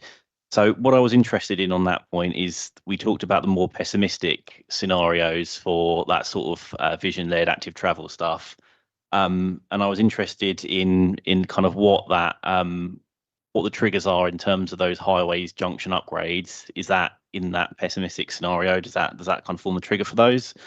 And then the conditions for those that we looked at, so 12 and 13 and 14, they only seem to talk about junction upgrades to the M20, and there was discussion about upgrades, I think, to the junctions on London Road. So I was just curious as to whether they factor into it if that more pessimistic scenario arises. I think the idea of putting some of these into the Section 106 agreement are probably sensible. So that's something I'd maybe suggest if the committee is minded to approve. On the SMC, it does seem a bit curious. It seems quite over-engineered. And I think, you know, I get the point about it being an access point for the research centre. But if we're trying to encourage active travel, you know, a bus service that hasn't even been established yet, could we not just do a path for cyclists and walkers? Do we need to kind of have such a large road? I'm not sure ultimately the point goes anywhere, but I think it is a little bit odd. In terms of the quarry use, I think in reality, look, there's no planning application for a quarry on the site. Something like that would take, you know, 3-4 years to kind of get going, and then 15-20 years to kind of extract all that kind of material. And I really can't see local residents being any more enthused about that kind of thing. So I think it's, you know, it's unfortunate, but I can't see the point sort of gets us anywhere. And I think you have to remember in planning that it's, you know, you can have elements of a scheme that are not ideal. You know, the loss of that ragstone extraction is not ideal, but I think it's not probably enough on its own to go anywhere really. In terms of the things about the scheme that are, I suppose, a bit more positive, it's not within the national landscape, wouldn't be any impact there. And I think that's something we have to kind of remember. Approving the scheme would, quite significantly help us with the housing numbers and allow us to push back on much worse developments. So that's something that we should probably bear in mind. I was pleased to see there's a late stage review mechanism for affordable housing. So that's quite positive. Obviously, the upfront offer is below what we'd probably like to see, but there is that provision to maybe claw some back later. So that's probably quite good. And then the final thing that I was just curious about, as I understood, the government has introduced something where housing applications for more than 125 units have to be referred to the government before we could actually make a decision. That was my understanding. So it'd be good to just check that point. But I suppose from my perspective, there's a very substantial number of houses here. And I think given how hard the government is coming down on us, I think realistically, we haven't got a lot of choice with something like this. I think we should try and tighten up the highways improvement plan. And I think, an appeal is going to be a very difficult scenario for us. So that's my view. Thank you. Thank you. Would you like to come back on any of those? We come back on the Consultation England Direction 2026. That's correct. It's 150 is the threshold when there is a resolution to refuse. But obviously that has to be a decision of the council. So obviously that is a referral to the Secretary of State as to whether they wish to call the application in for his own consideration. So effectively, what would happen if members were minded to refuse? We'd obviously have to take a vote on the minded option, and obviously you then wouldn't be able to determine the application because it would be a referral to the Secretary of State because it's over 150 units. Yeah, Councillor is correct on that point. I don't know if there are other matters in there or if we wanted to carry on with the member debate, because if there are any other questions you want answered on that, or if just stating some. Councillor Thornwell.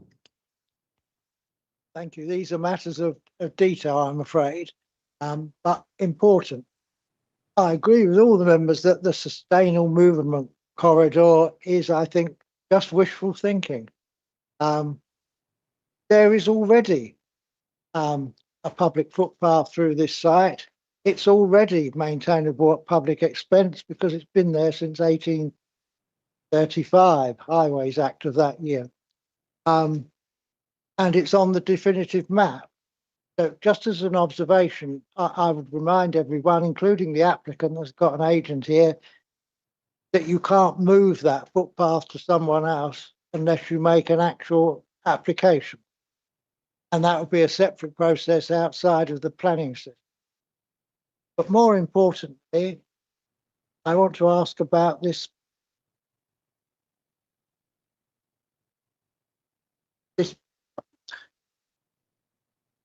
bus gate. The Area 2 Planning Committee said there should be an assessment of the impact of the bus gate at Chapelfield Way, Maidstone, and its effectiveness. And I'm not sure we've done that. That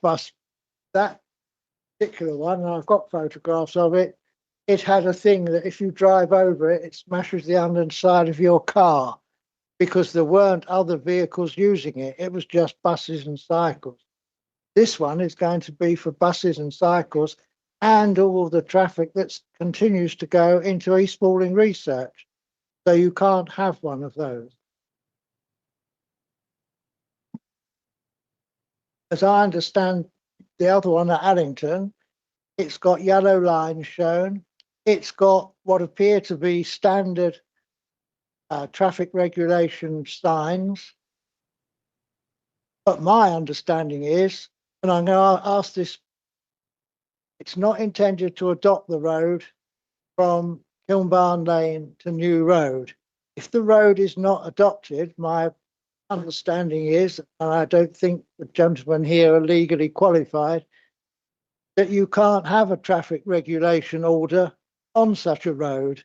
So, for example, down at the Panetone site, they have put up signs saying 20 miles an hour, but they are unenforceable by the police because the sections of road concerned have not been adopted.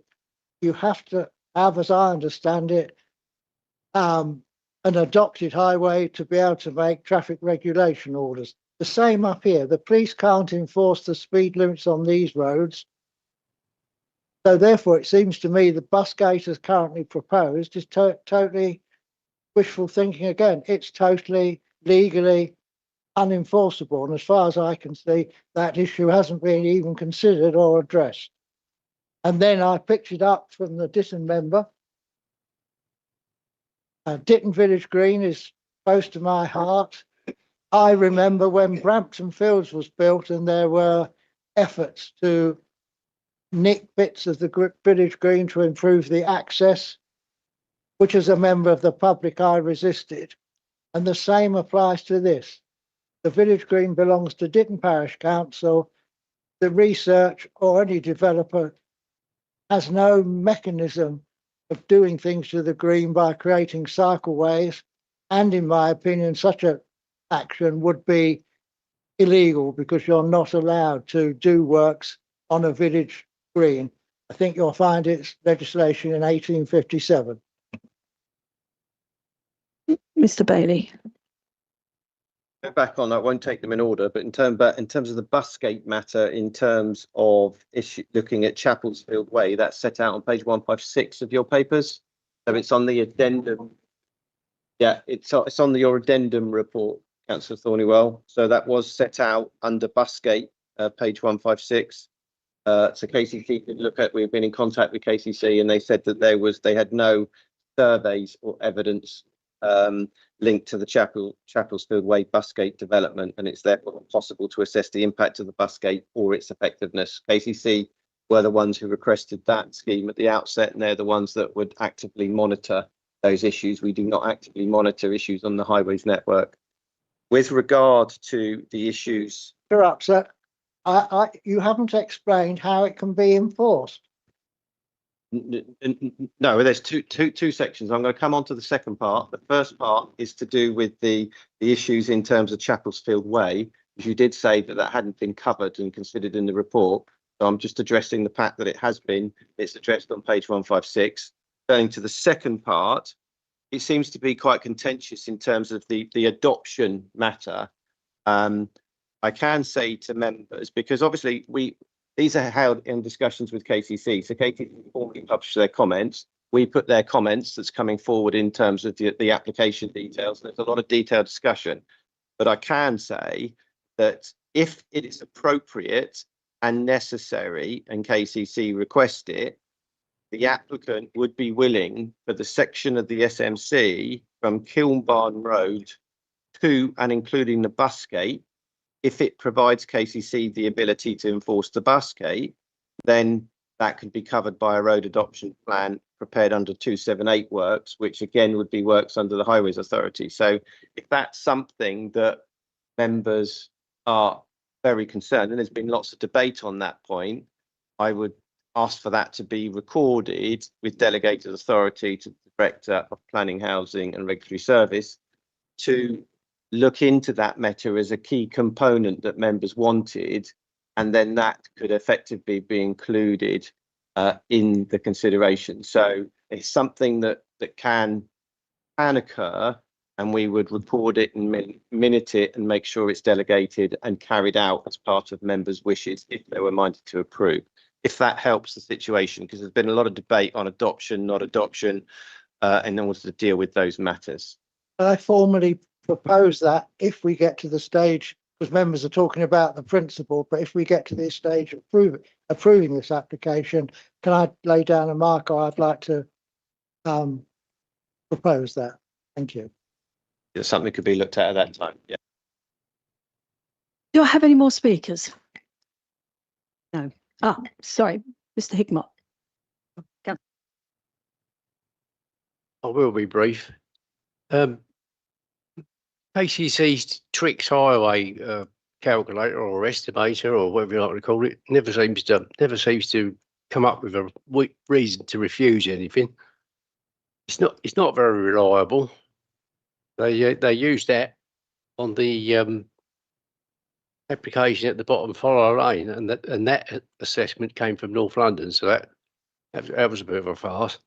It does seem to me, I mean, this highway money, they're not using it in the areas where the traffic's going to be built up. What worries me, Hermitage Lane's already stacked up as well already. If you're trying to get to the hospital, it's a hell of a job to get up there. And previous applications have gave us a massive traffic jam at the bottom where the McDonald's was. That must have come through a tricks calculation, and it was a terrible turnout. I think the money should be spent not on the junctions miles away, but actually on the roads where these people are going to be using, because they're going to. We've seen the figures. They gave us the figures. Over 1,000 in the morning and 800 in the evening. That's going to help to jam that road up. My second point is, very briefly, we've had some really terrible, ill-mannered, not very nice debates about social housing. I'll keep on about we don't push for enough social housing for our local people, and I think 25% is well below the figure that we should have. We should have more than that. And if it comes to it, I'll propose it. Right, thank you. Do you want to come back at all, or you're done? Just to deal with the affordable housing, so I think that has been mentioned but not addressed. Obviously, as part of this application, we employed independent viability consultants that were working alongside our consultants to look at the viability for affordable housing, and it has been concluded, and correct me if I'm wrong, Mike, that 25% was the viable option to go forward, and that has been verified by independent consultants on that basis. But Mike, would you like to clarify, confirm that point? Yeah, of course. In actual fact, 25% was more than what is viable. I think it's around the 20% mark was the viable point. So in actual fact, the applicant is taking a hit on what will ultimately be the profit on the development to provide more affordable housing than is actually viable according to the assessment.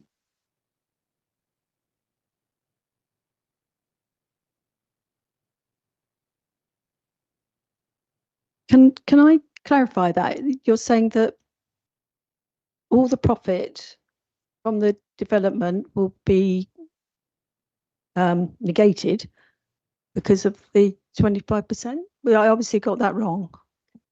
So the level of profit would be reduced to allow for more affordable housing to be delivered.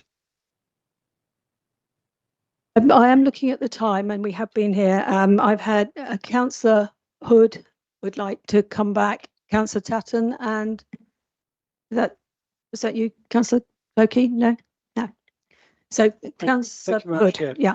So the business about the nearest route that I can find in the Maidstone LCWIP, their local walking cycling infrastructure plan, is NWM4, which goes down the bottom of Hermitage Lane.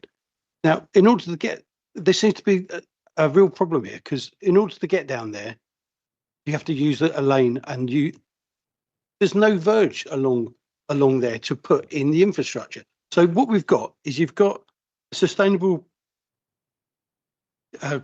corridor here, movement corridor, mobility corridor, which doesn't extend outside of the red line of the site. This is my point. It's going to cost £7 million, and that's it. So you get to the end, you get to East Malling, there's nothing. As it's been pointed out, there's not enough space there. And you get at the other end, there's no connectivity. And unless you have the connectivity through for the entire route, you will not get people on bikes. You have to have a whole route of connectivity, and that is what is missing in this plan. And that is why the developer has ploughed £7 million into a gimmick. That is what we need to be aware of here. This doesn't meet the requirements. There's going to be no highways mitigation at all, and that SMC is meant to make up for that. It's an embarrassment. Councillor Tatton. Yeah, the 7.5 million or the 7 million, whatever it was, for this SMC, which isn't going to contribute very much. You know, the white elephant that people have been talking about, some of that, you know, money could surely be put towards, you know, dealing with the deficiency in social housing. You know, the affordable housing. It's all back to front. It's, you know, as I said earlier, the SMC is not what we think it is, or not what we've been told it is. You know, I may have taken a different view, although I've obviously got the issue with the minerals, which is troubling me. But as Councillor Roud said, this was a site that was in the previous plan that was put forward, and I remember having a discussion with Ian Bailey, who was the previous officer here, and I wasn't actually a member of the authority at the time. I went along to a public exhibition, and I had a chat with him, and I was concerned then about how there was a spine road that would lead out from this development towards poppy fields over the White Post Field development, and I wanted to know how it was going to interact with Hermitage Lane. You know, how are we going to mitigate the harm to Hermitage Lane? And we've got this bizarre, you know, active travel thing that we just know is not going to work. We're you know, we don't live in cities. We've got people moving around in rural areas, and it's not going to work. I'm very conscious that we haven't got highways objecting, so you know that is difficult. And I'm conscious of what could happen if it goes to the Secretary of State. But at the same time, I'm not proposing it now because I think maybe there are other reasons for refusal that other members might have.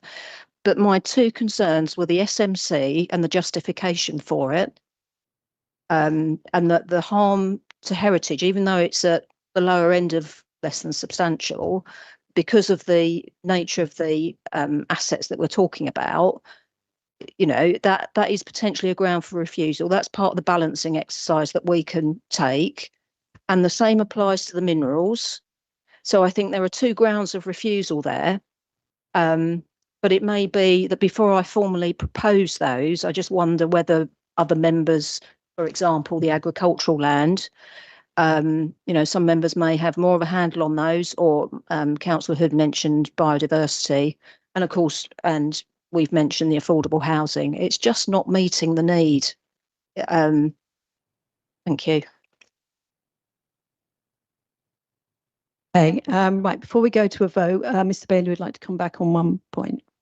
We'll just have to sort of whilst members are raising concerns with the SMC, you've got Active Travel England in terms of all the, as I said, I have said previously, there is no statutory objection to this application. Active Travel England, who have commented on the application, who are the new government body who look at active travel, have seen this as an exemplar scheme. I appreciate that members are saying that, but you've got every single statutory consultee who is supporting and not raising an objection to this application, and can go far to go as saying this is an exemplar scheme in terms of government policy moving forward. And you've got paragraphs in the NPPF which are very clearly led in terms of vision led. I know you've had presentations in terms of what the vision led and the changing government approach. This application, unfortunately, on that basis, does seek to achieve full compliance with the NPPF. So I just have to give members, if members are going down the warning on the SMC, in terms of you've got consultants here who are employed specifically to look at the concerns that officers had regarding the need for the SMC. That's the reasons why you've got these consultants here in front of you, because it was the same concern that officers raised in terms of the need. We need to have a detailed evidence base, and that's what you've got. You've had an analysis by the consultants. This is an environmental impact assessment that looked at all the details behind the SMC and the justifications and the alignment with policy. And that's what the consultants were commissioned to do, to review the evidence base, to review the KCC conclusions and come up with independent assessment. And that's what they did. And that's the report that was published on the website. So I appreciate members have got the ability to make that decision. I'm not going to stand in that way, but I'm just saying the SMC is a fundamental component of this scheme and is a sort of cornerstone of the application. and it does align with NPPF requirements in full, I must admit. And that raised, issues with me at the very start of this application, I will say. And that is why we went to the lengths to employ the consultants that we have. But I'll leave it at that point. Thank you. Okay, I myself have issues with this situation. Hermitage Lane is a traffic jam already. Although we've done the trafficking, as you said, everything is based on the motorways, not actually on Hermitage Lane. There is a development that had provided a roundabout, which the applicant would very like to take advantage of from the other side. But I don't think I've seen anything where it actually includes all of the traffic that will be on that development site. Farming has been used as the ultimate commuter traffic, and yes, they're going to give money to that. Well, we've already got 435 houses that are going right next to Barming, and in that particular application, which is Banyards, they said that everybody was going to use the trains. So I hope somebody's spoken to the railways, because that is going to be, there's going to be no room on the platform as far as that concerns. So I do have a number of transport concerns, as well as the water and things that we had. However, Michelle, oh right, hello, our council would like to actually come in and speak to us at this point. I beg your pardon, Chair, but it probably was waiting for me to find an appropriate moment just to say a couple of legal points that have arisen, and it might inform members. So I'm just going to, if I may, just answer them directly. It's just to confirm that the answer is yes with regards to the need for any units more than 150 to not be dealt with by the council tonight if there is a refusal or a minded to refusal. That does go directly to the Secretary of State, in which case that will be a matter for them to determine what happens with this particular scheme. The second is reference made to B&G. Statutory requirement for a 10% B&G, that is the threshold set by government, 10%. The third point is just to clarify the affordable housing criteria, the aim being 40% subject to viability assessments. So just so I can clarify that. And just the last point is just in relation to material planning considerations. It's just to echo that material planning considerations must be formed on the basis of the evidence that you have before you, and that's been presented to you, as opposed to potential debates as to what might happen in the future. And I hope I've phrased that correctly, but it is important to have an assessment of what is before you, armed with your local knowledge of what is before you. Hope that's helpful rather than a hindrance. Thank you. Councillor Tatton, did you want to make a proposal? I think I do. And then it will, at least we'll have a vote and we'll see where that goes, won't we? Yeah. So, as members know, the two issues for me are the SMC, and I understand about Active Travel England. My concern and my framing of the refusal would be around the harm to heritage, and as I mentioned earlier, the last response from Heritage England indicated that they hadn't seen that justification document. So, at the very least, we can't be convinced, even though they seemed content that the part of the cycleway and the path had been removed, but it's framing it in terms of the heritage impact.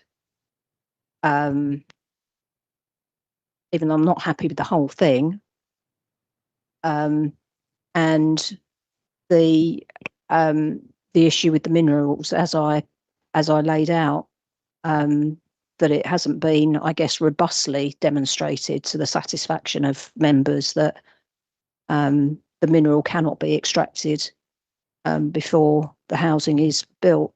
And of course it would take time. It's inevitable that it would take, some years. But it's a choice the applicants are making. They're going for housing, and they could make that site available for mineral extraction if they wanted to, and then they could have their housing afterwards. You know, that's not what the policy, as I understand it, the KCC policy is saying to us. But it's about whether it's being robustly demonstrated. Okay. So those will be my two grounds. Grounds for refusal on that thing. Okay, we have a proposal. Do we have a seconder? Councillor Hood? Yeah. Is it possible to also include the loss of agricultural land and affordable housing? Because I think there's a balance. Someone's made a decision here that we're going to spend £7 million on that piece of infrastructure within the site instead of requiring that we get closer to 40%. I'm not convinced that we've got the right balance here at all. And I'm not sure if this, in terms of the way we've got this approach-led policy, are we really saying it's going to be, that we expect that SMC to deliver 50% modal shift away from the car? Is that really what's being proposed? Just for my clarification. Yes, yeah, I think can we go? Are you seconding the proposal for refusal? Yes. Rather than we're going back into the debate again. So we have a proposal and a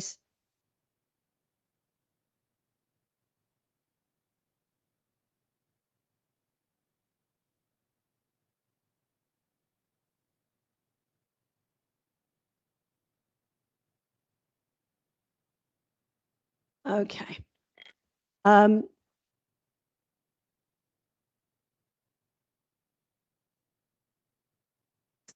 So I've been advised that wording needs to be drafted before we can go to a vote. So 5-10 minutes.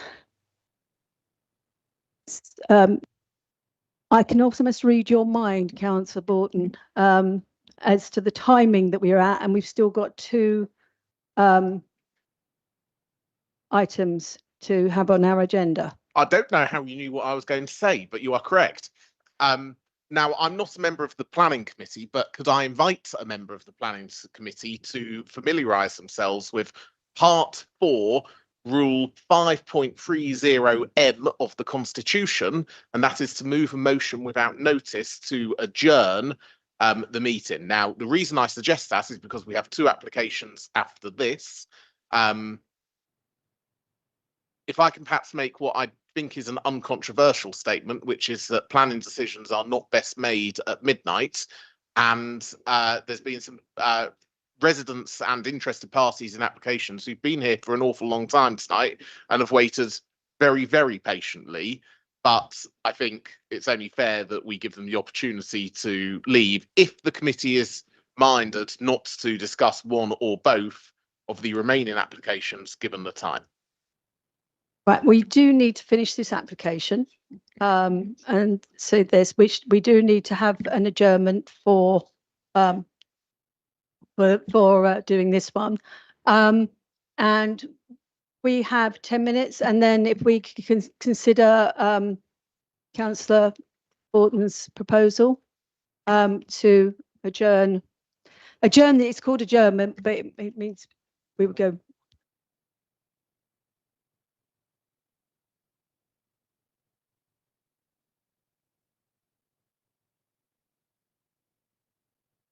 Councillor Koike. I know we can't move the motion to adjourn yet, but would the committee consider indicating informally to the members of the public in the room if they would be minded to do that? Well, we could we could decide we are going to finish this one, and then we will adjourn for the other 2, and we can then the people could be allowed to wend their way on there if that's the decision. So, okay, can I have I will propose that after this application, we adjourn the meeting for the other 2 applications. Can I have a seconder? Seconded. Councillor Coe, can I have a vote on that? I think that's probably unanimous. Okay. Right. We will adjourn for 5 minutes, 10 minutes. 10 minutes, and so we can get the wording on this, to have the vote on this one, and then we'll go. Ladies and gentlemen, I really apologise if you are waiting for the last two applications. We will make a meeting as soon as possible for you to hear that. If you're waiting for this one, we're going to have an adjournment for about 10 minutes.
Few more minutes.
Okay, ladies and gentlemen, if we could resume our seats. So we have had a proposal for refusal. We obviously need grounds for the refusal. Our gentlemen in front of us have been yeah. So first of all, we're going to have Chris, who would like a matter of clarification to be able to go into the grounds, and then, sorry, is Mike? Mike will then read out the grounds that they have drafted, and then we can go to a vote. Okay, so Chris, over to you. Thanks, Chair. Just an important clarification before any vote proceeds. It's on the matter of heritage.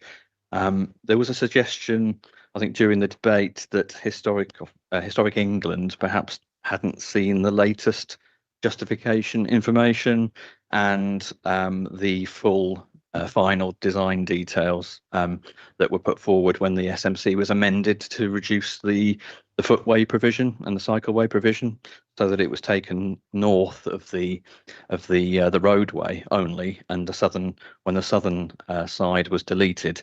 It's just important to clarify, so that members are making decisions based on correct information, and that there isn't any doubt on that. This is within the report, at paras 5.1125 to 5.1129. There's several paragraphs there which do run through that Historic England had seen the latest information when coming to the conclusion that the level of harm to the Grade 1 listed church was the lowest level within the less than substantial harm category. So I just wanted to make that clarification before a vote proceeds. Thank you. Thank you. I've just looked up again what I think is the last response from Historic England, which is the 9th of January. Is there something after that? Because it says an additional document, Sustainable Movement Corridor, Justification and Evidence-Based, December 25, is referenced in the covering letter and heritage statement of supporting information, but it appears not to be available on the council's website currently. Would they have been sent it, or would they have been pointed to the website, in which case that suggests they haven't seen it, which is why I made the point. But is that not right? Well, there's a response on the 27th of January. So yeah, within those paragraph numbers on the report, I don't know if it's worth me just referring to those.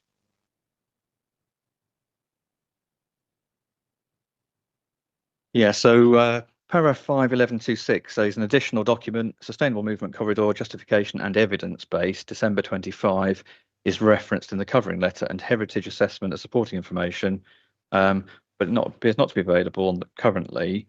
And then it goes on. That's the latest comment, isn't it?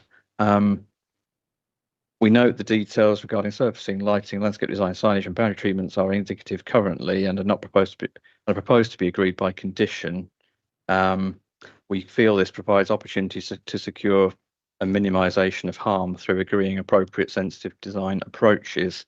But we did have direct discussions with them, and they were fully supportive of the changes that were made and recognised that did reduce the level of harm. So they had seen the latest information and design details when they had actually seen that information, and that had been discussed directly in meetings with Historic England. Okay, and that letter was dated. Can I just make the point that, as far as I can see, that letter, and people probably know, I do go and dig around on the website when I'm preparing for a planning meeting, and I can't see that here. Is it on there? Under what date? Because there's one for the 9th of January, but I don't see another one there. I would like to see the letter. I would like to see the letter from Heritage England saying that they are satisfied that it is justified in heritage terms, and I haven't seen that yet. Sorry to be difficult, but I think it's really important.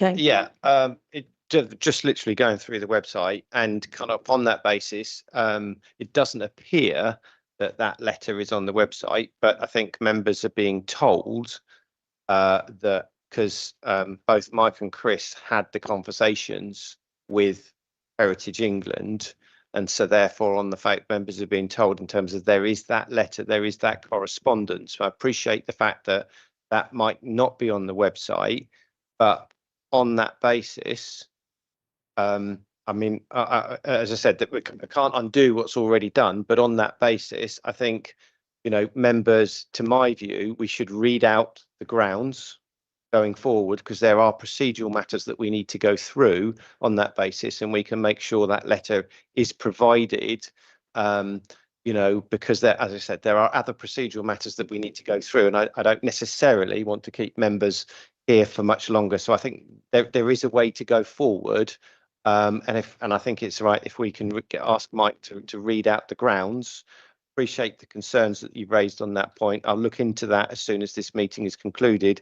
We can deal with the procedural matters that we need to deal with, and move on, because I appreciate members are getting quite tired now on that basis, and I think we need to move forward if that's okay. I hand over to Mike, who's going to read out the grounds that are currently being cited, if that's okay. Thank you, Mike. Thanks, James.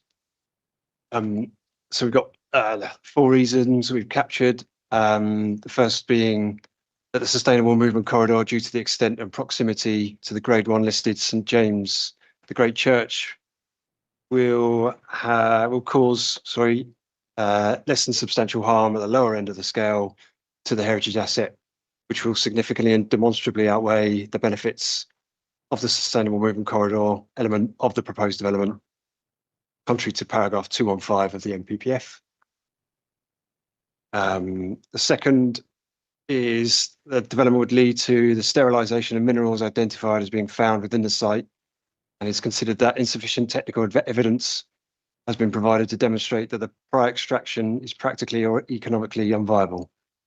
The benefits of the development are considered to be outweighed by the permanent sterilisation of the mineral resource. This is contrary to policy DM7 of the Kent Minerals and Waste Local Plan, paragraphs 224 and 225 of the NPPF. Third reason, the development would result in the permanent loss of 5.19 hectares of Grade 2 quality agricultural land and 10.4 hectares of subgrade 3A quality agricultural land, contrary to CP9 of the Tunbridge Morning Local Plan Core Strategy and paragraph 187 of the NPPF. And then finally, the development proposed would not provide the 40% affordable housing requirement targeted by adopted policy, partially as a result of the significant cost of the provision of the Sustainable Movement Corridor. Accordingly, it is considered that the viability assessment fails to adequately justify the proposed reduced level of affordable housing provision. This is contrary to policy CP17 of the Tunbridge Morning Local Plan Core Strategy and paragraph 187 of the NPPF. Okay, are you happy with those terms? Yeah. I think generally, I just wonder whether we could or should refer to the substantial mineral resource, because it's not insignificant. I think it's that is what makes it important, I think. Can you do that? Yeah, can you add that in? Right. Okay. So we're happy to go to a vote. Yeah. Okay. Mr. Bailey's going to have to come in, as we know he will at these points. Thank you, Madam Chairman. I'm going to have to refer it to Council in terms of under Committee Procedure Rules 15.24 of the Constitution. And so if I can hand over principally on the basis as 15.24 sets out, I don't consider the grounds that have been set out can be substantiated on appeal, and therefore on the basis I'm invoking the constitutional rules. But if I hand over to Council, who will set that out in a bit more detail. Thank you. Yes, of course, James. The relevant rules, Chair, is the Constitution rules at 15.24.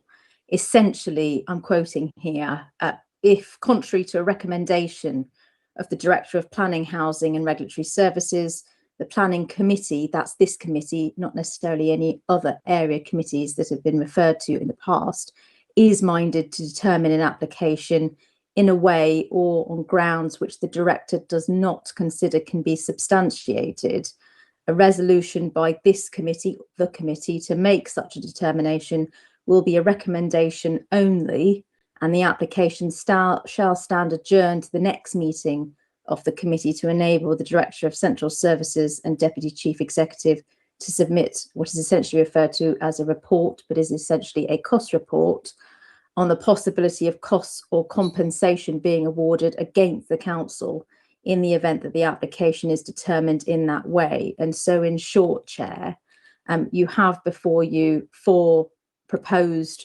minded to reasons. It's been referred that the fact that there is a potential risk. In that regard, I am minded to agree that there is a risk. And in those circumstances, my advice to the committee, and indeed yourself, would be that the rule has effectively become invoked. And in those circumstances, if this resolution is still minded by members, this effectively resolution will need to be a recommendation only, and this application will need to be adjourned to the next planning meeting. So basically, can I just say, Mike, I think we're going to go to the vote. I won't be bringing you in to speak. Point of clarification, Chair. You don't have a vote, unfortunately, Mike. No, it's a point of clarification from Council. Has the Constitution been changed to reflect that paragraph of the Constitution been changed to reflect the single planning committee rather than the 3 area committees? Yes, she said it had. It's recently been updated as of May 2026, by which point in time we then were converted from 3 separate to 1 single, which we are now. Yeah. So we're going to go to a vote. So the proposal is to refuse on the grounds as stated. So 4 will refuse the application, and then we will be going, it's a recommendation, and we will come to a costs report at a later stage. So Vicky, would you like to? Thank you. Councillor Cannon. For. Councillor Clokey. Against. Councillor Dalton.